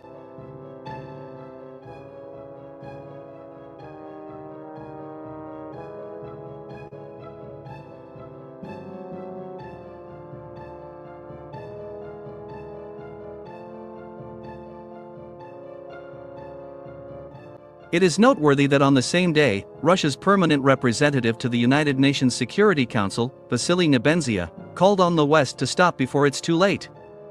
In particular, he officially acknowledged that Russian intelligence continues to identify and destroy high-ranking NATO officers on the territory of Ukraine. As it turned out, in the past 90 days alone, Russian intelligence has managed to identify and eliminate 120 NATO officers. As it turned out, all these NATO officers were in Ukraine as so-called military advisors, and were directly involved in planning and organizing military operations not only in Donbass, but also in Russian regions like Kursk and Belgorod.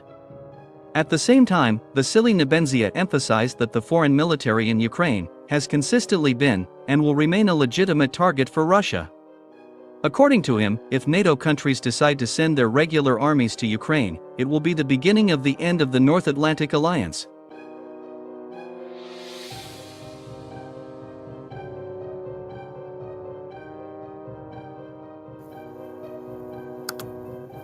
Against this Revolutionary salute to our brother Vincent Brown Scott for the donation to the war chest. Revolution is a way of life. Appreciate the love, family. Salute. backdrop, I would also like to note the shocking statement of numerous insiders in the Kremlin. In particular, on April 10th, they stated that President Vladimir Putin held a secret meeting with Russian generals from the Ministry of Defense and the General Staff earlier this month. It is reported that during this meeting, Vladimir Putin expressed dissatisfaction with NATO's excessive activity in Ukraine, the Baltic region, and near Russian borders. Furthermore, Vladimir Putin also criticized the European Union and the Kiev regime for their numerous attempts to sabotage the peace talks.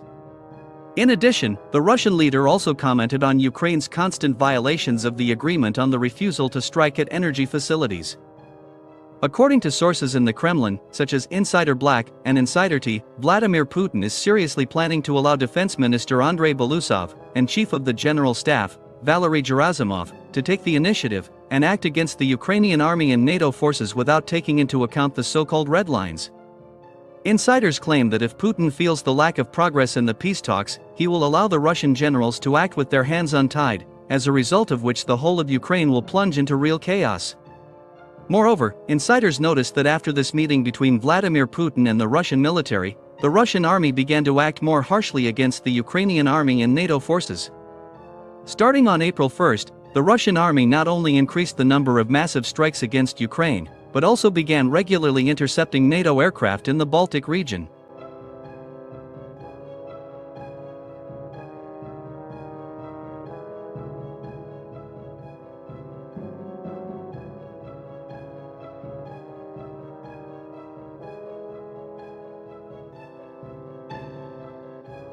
I would especially like to mention the targeted missile strikes on Kiev and Kryvyi Rog that took place a few days ago.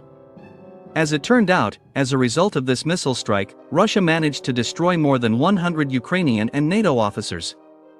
In addition, on direct orders from Putin, Russia has also begun to strengthen its Black Sea fleet with the latest stealth corvettes. The main feature of these corvettes is not only their stealth and speed, but also their ability to cover large distances.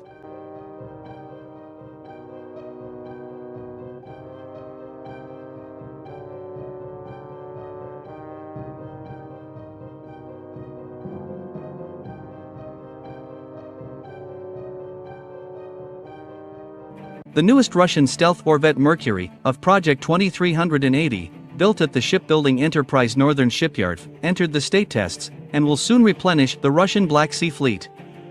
My friends, in this video, I will explain to you in detail how this newest corvette will strengthen a direction that is very important for Russia, and what is the fate of other ships of this project. First, Let me remind you of a very important detail. On October 14, 2017, a significant event took place. A detachment of ships of Russia's Baltic Fleet, consisting of 2 corvettes of Project 2380, called Courageous and Savvy, accompanied by a fuel tanker, left the Baltic Sea, and on October 29, having passed through the Strait of Gibraltar, entered the Mediterranean Sea, where they joined the operational grouping of the Russian fleet in Syria. Thus, in practice, the declared range of the ships of this project of 4,000 nautical miles, and the ability to confidently fire at surface and air targets at sea stayed up to 5 points, even in the far sea zone, was confirmed. This fact was an unpleasant surprise for the Western military, since it was initially assumed that these corvettes were intended exclusively to patrol the near sea zone and protect water areas, ports, and naval bases. The 7th corvette of Project 2380, named Loud, became the most economical ship in the history of the Russian Navy. This corvette without refueling can make trips to the coast of Australia. Russian corvettes of Project 2380 have become inexpensive, multifunctional, and stealthy due to their small size and the use of new stealth technologies. However, the most important advantage of these corvettes is their ability to continuous modernization. Initially, according to naval engineering, all corvettes, which are essentially patrol vessels, assume the presence of not very serious weapons on board. The fact is that the small size of ships of this type doesn't allow for placing cruise missiles on board. Moreover, corvettes are mainly designed to intercept border violators, and therefore, there was simply no need for powerful missiles on board. However, after it became clear that Russian corvettes are capable of operating in the far sea zone, Russian engineers began to modernize these corvettes and replace all their weapons. Thus, Russian engineers managed to do the impossible. As a result, the 2nd corvette of this series received a modern medium-range missile system with vertical launch installations. The 8th corvette of this project will receive the latest anti-ship complex Uranus, as well as the ship complex 3S-14, adapted for launching cruise missiles Kalibr and Onyx, and Zircon hypersonic missiles. The newest Russian stealth corvette Mercury, which has entered state trials, in addition to the weapons mentioned above, also has the multifunctional radar complex Zaslin, the anti-submarine complex Packet NK, the anti-aircraft missile system Redut, and the universal 100mm artillery mount, A-190. How Russian engineers managed to equip small-sized stealth corvettes with such serious weapons remains a secret. In fact, now Russian corvettes, having small dimensions, high maneuverability, efficiency, and stealth capabilities, have also received serious weapons, which in terms of power puts them on a par with battle cruisers. At the moment, 8 corvettes of this type are already serving in the Russian Navy. Another corvette is undergoing factory tests. In addition, the construction of 3 more corvettes is in full swing. Moreover, there is an even more advanced project, 2385. The first corvette of the new project received the designation Thundering, and it is already serving in the Russian Pacific Fleet. And the construction of 4 more corvettes of the new project is in full swing. As for the newest corvette Mercury, which is currently being tested, it will strengthen the anti-submarine component of the Russian Black Sea Fleet. And taking into account all the responsibility that lies in this area, the speedy transfer of a modern and armed ship to the Black Sea Fleet pleases the Russian military. And at the same time, is a matter of great concern to the military leadership of NATO and the Pentagon.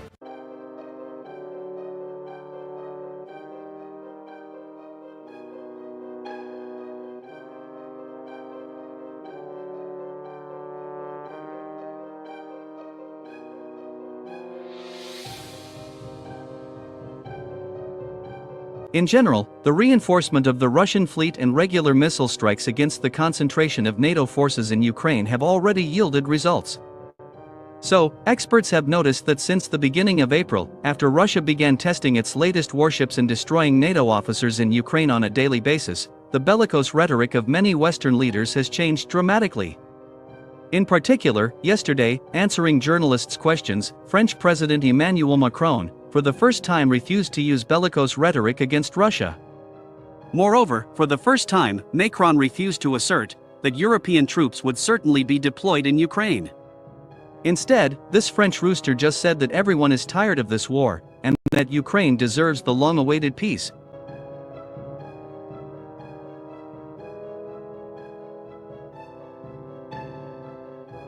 Furthermore, British Prime Minister Keir Starmer has also changed his rhetoric. He even denied Zelensky's words that Ukraine and Europe had allegedly agreed to deploy a military contingent in the country.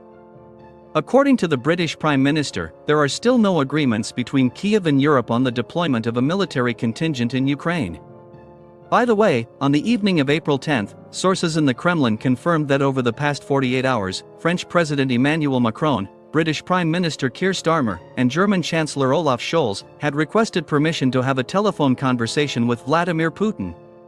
Reports indicate that even though the administration of the Russian president allowed them to call Putin, none of them dared to do so.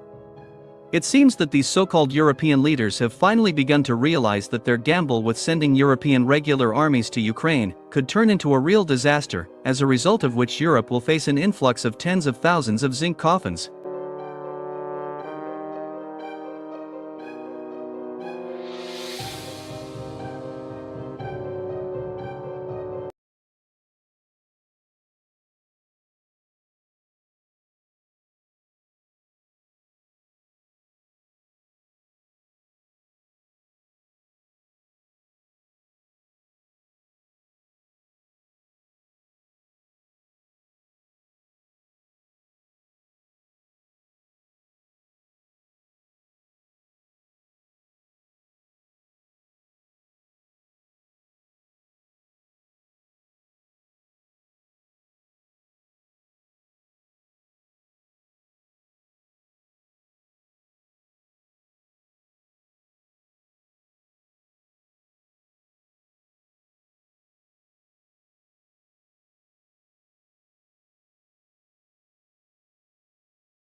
A big bomb, Fab 1500M54, fell precisely and exploded powerfully on the concentration of the armed forces of Ukraine at the refractory plant's building in Chasiv Yar, causing a large cloud of impact in the air.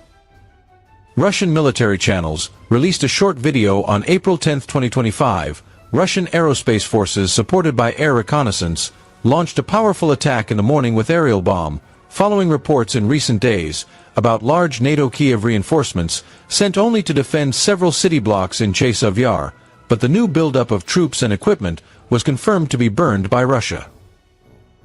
Apparently, the Russian 1,500 kilograms aerial bomb came early, even before the enemy group started their morning with a cup of coffee. The latest map on April 11th of the city center of Chasiv Yar shows a picture of what it really looks like. The refractory plant was previously unsecured and claimed to be controlled by Ukraine, but Russia is now bombing it and taking over the block.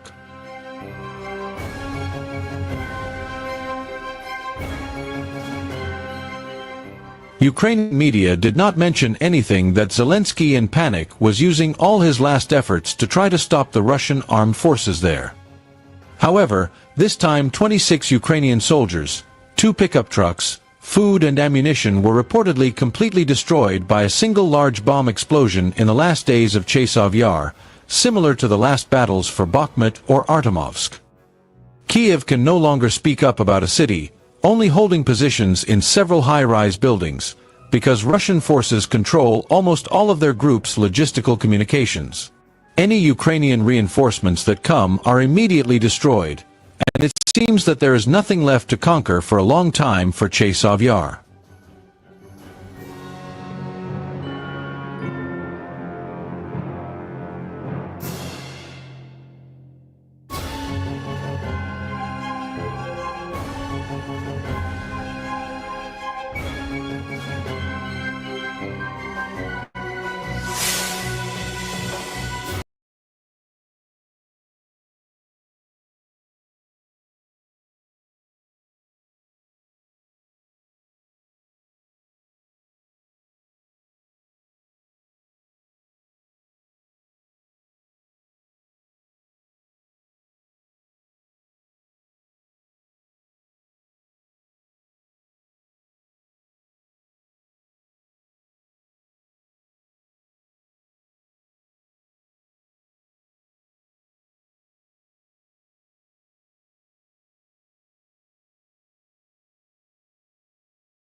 video of the helicopter falling down that the main rotor blades were not on the helicopter. We are going to be looking at disturbing videos, strange and odd news stories, and as always, let's go ahead and get right into today's video. So in January of this year, we had a helicopter crash into an American Airlines plane over the Ronald Reagan International Airport. And I said in a previous video that this airport has been featured way too often in the news. It seems like every other week something's happening at this specific airport. I have heard more of this airport in recent news than you all have heard me use the word disturbing. And that is disturbing. But anyway, like I was saying, a helicopter had crashed into an American Airlines plane in January. Well, yesterday, we had at the same exact airport, Ronald Reagan International Airport, we had two American Airlines planes collide into each other.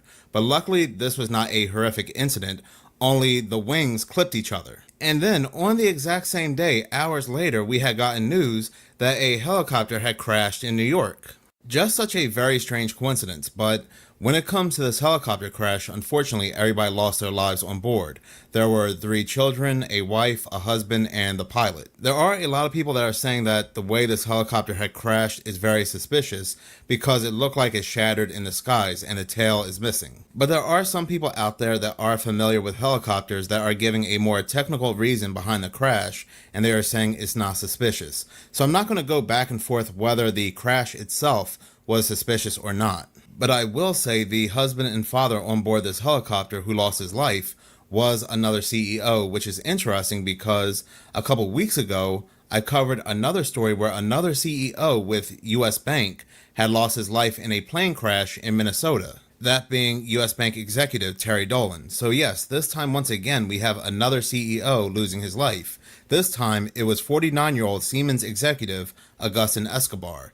He was visiting from Spain with his family. This helicopter was not a privately owned helicopter. It was a sightseeing helicopter, and it just happened to plunge into the Hudson River yesterday, turning this family outing into a complete tragedy. Now, it had lifted off from a Manhattan heliport and followed a familiar route, circling the Statue of Liberty, gliding north along the Hudson and toward the George Washington Bridge, and then turning south. About 16 minutes after takeoff, this is where the aircraft had plunged into the water. I was thinking to myself when I heard he was a Siemens CEO, where have I heard the word Siemens before? Where have I heard of this organization before? Because I remember talking about this specific organization a couple months ago, or perhaps a month ago. Then I remembered that less than a month ago, on March 22nd, news came out that former United States Attorney Jessica Aber had passed away.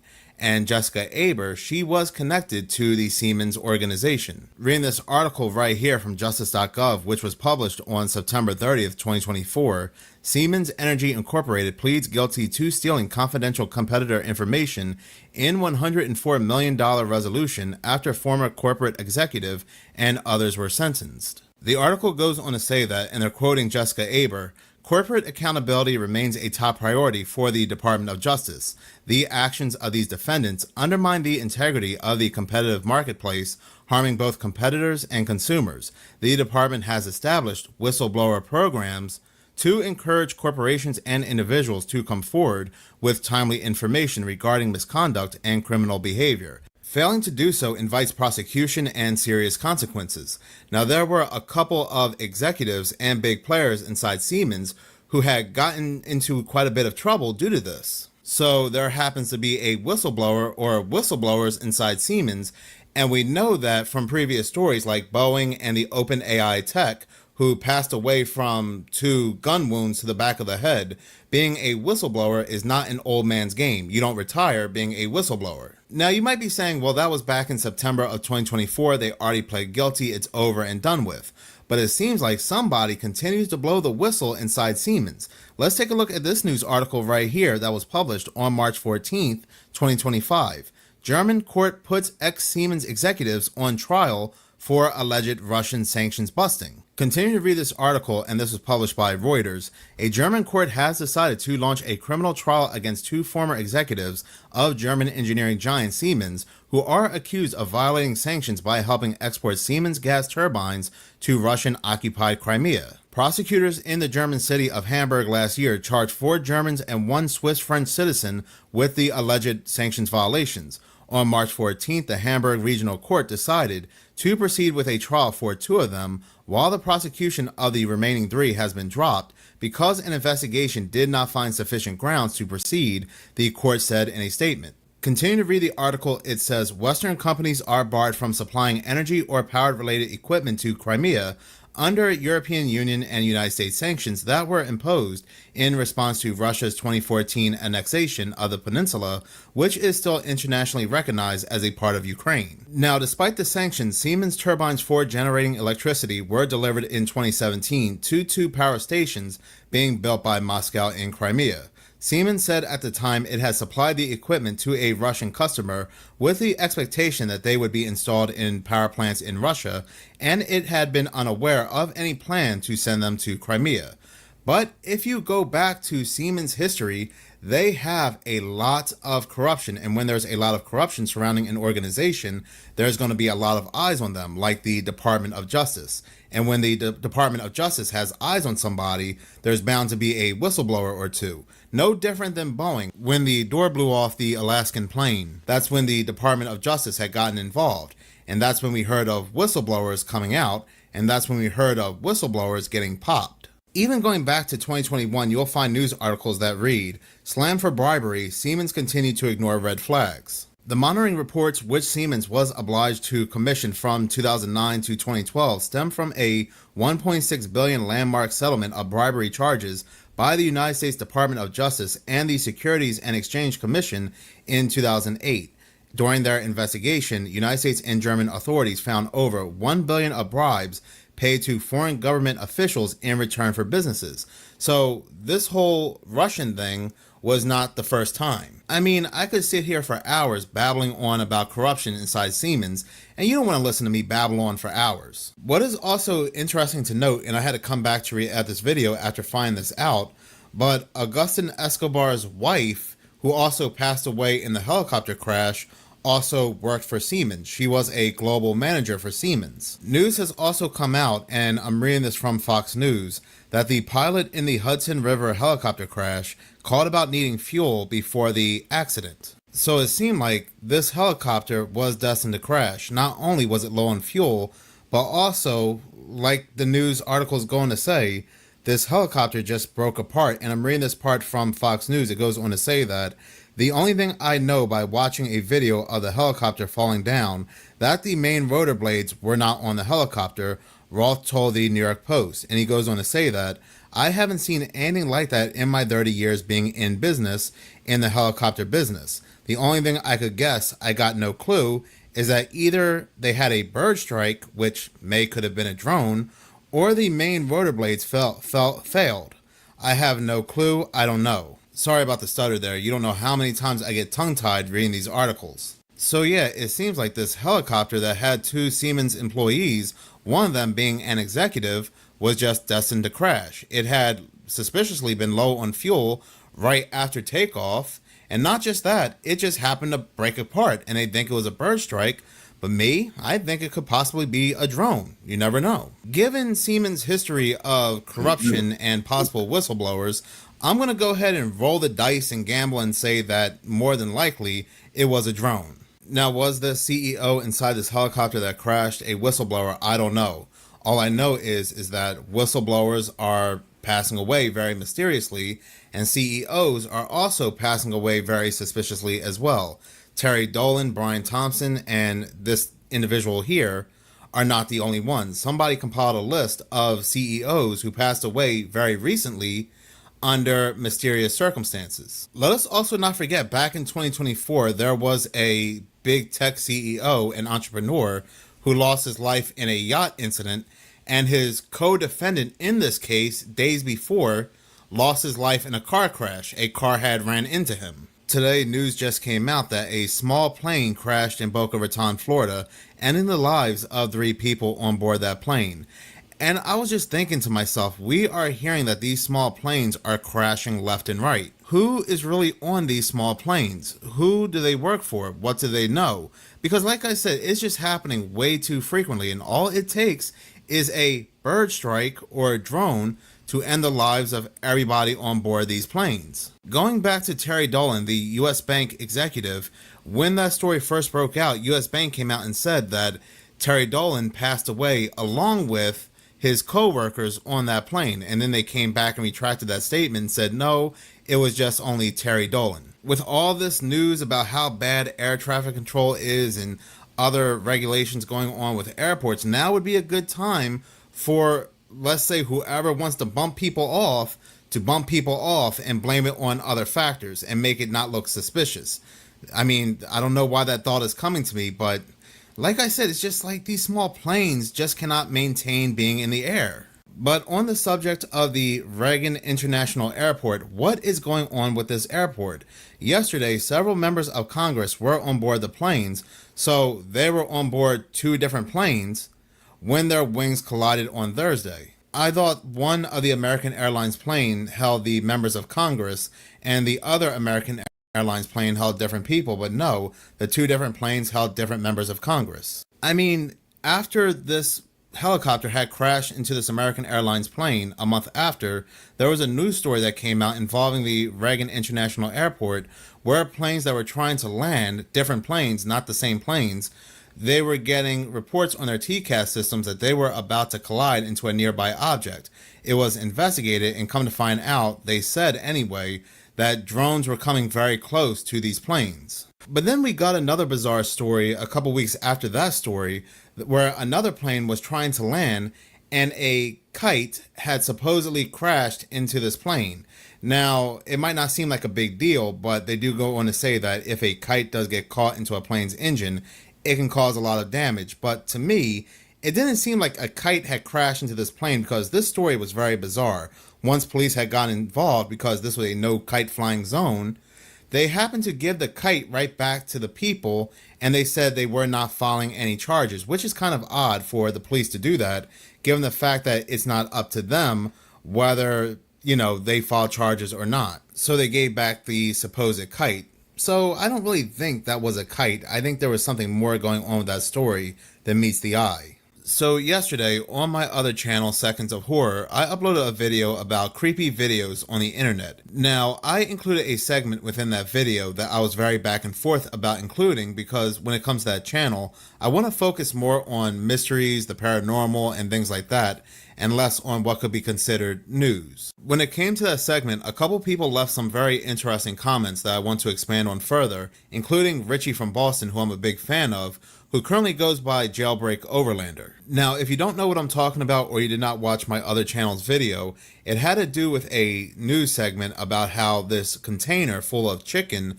happened to wash up on the shores of Jamaica, this certain location where the people are very hungry, they're starving, and again, miraculously, this container full of chicken just happened to arrive. They have been having a feast. They say there have been several warnings, rather, from the authorities for Jamaicans not to eat the product, but the residents say the chicken is among the best they have ever eaten. Kelisha Williams has that story. This is all that's left inside the now infamous chicken container that washed ashore an isolated beach in Sandy Hills, Helsha, St. Catherine a few days ago. I go in a container, man, take out one whole heap, man. Everybody take out chicken, man. As the materials start to rot, a foul smell in the air, attracting vultures.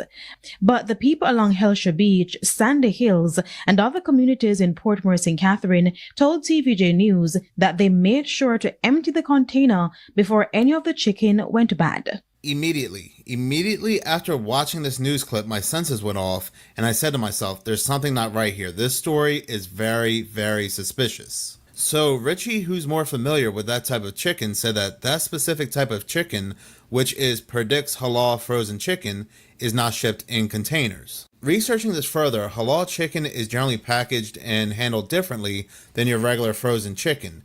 And not just that, taking a look at the news clip itself where they say that the shipping container had float on the shore, I mean, taking a look at those rocks, I kind of find it hard to believe.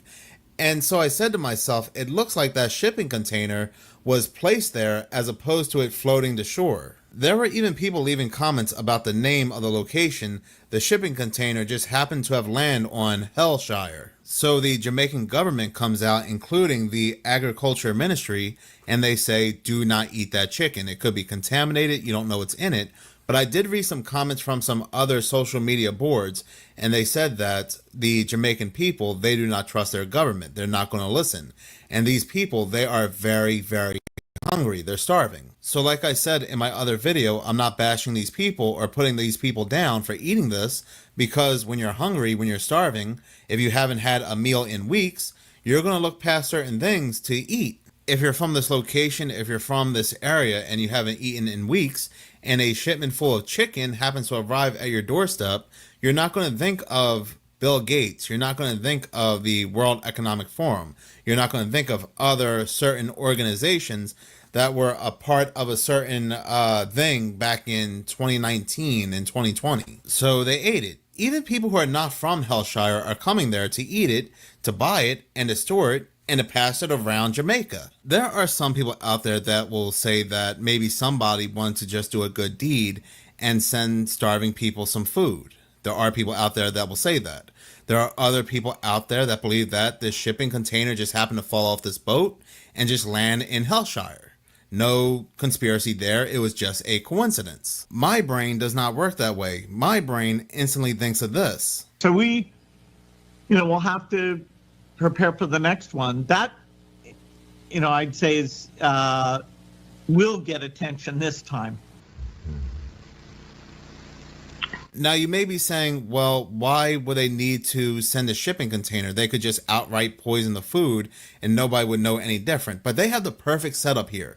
They have the perfect setup because they could just say, the Jamaican government can say, well, we warned them. We warned these people. They didn't listen. The chicken was contaminated and they ate it. The company will not get in trouble. The government, they will not get in trouble. They can't blame it on any other factors besides the people did not listen when they were told not to eat this chicken.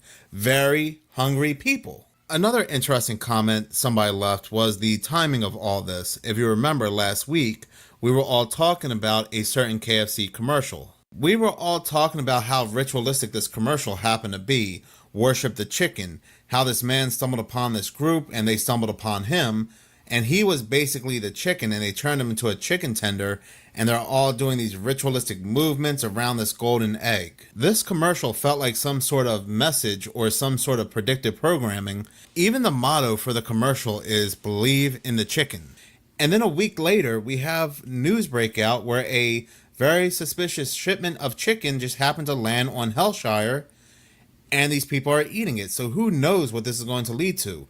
If this could lead to some sort of outbreak that spans all across Jamaica. There are also people out there that are saying that these people already ate the chicken. It's been a few days, about 3 or 4 days, and nothing has happened to them.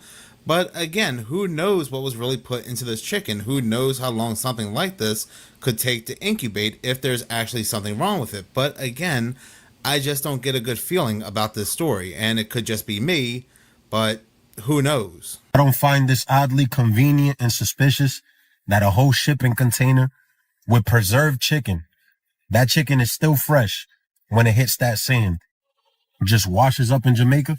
There's no traces of the ship where this container mysteriously fell from.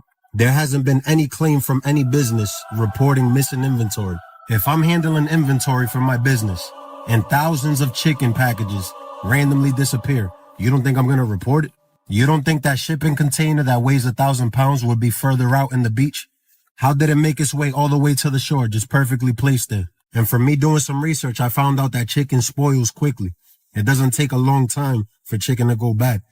These chickens don't look rotten to me. They look perfectly preserved. You see when something is too good to be true and they're like setting a stage and everything looks perfect? This is exactly what's going on right here. We cannot be that gullible as a society. There's way too many red flags and there's way too many things that are not adding up with this. I'm still waiting on that business to report their missing inventory because that's way too much chicken for you to not say nothing and for you to not report it. My people in Jamaica, don't eat this. Don't eat this chicken. Yeah, He is definitely right. Has any business reported missing a shipment full of Predict's chicken? And maybe it's too early. Maybe it's too early to see if any business is going to report that. So I'm definitely going to keep my eyes on the news to see which business may report that, if any. But in any case, thank you so much for watching. If you like Call figure. Follow me.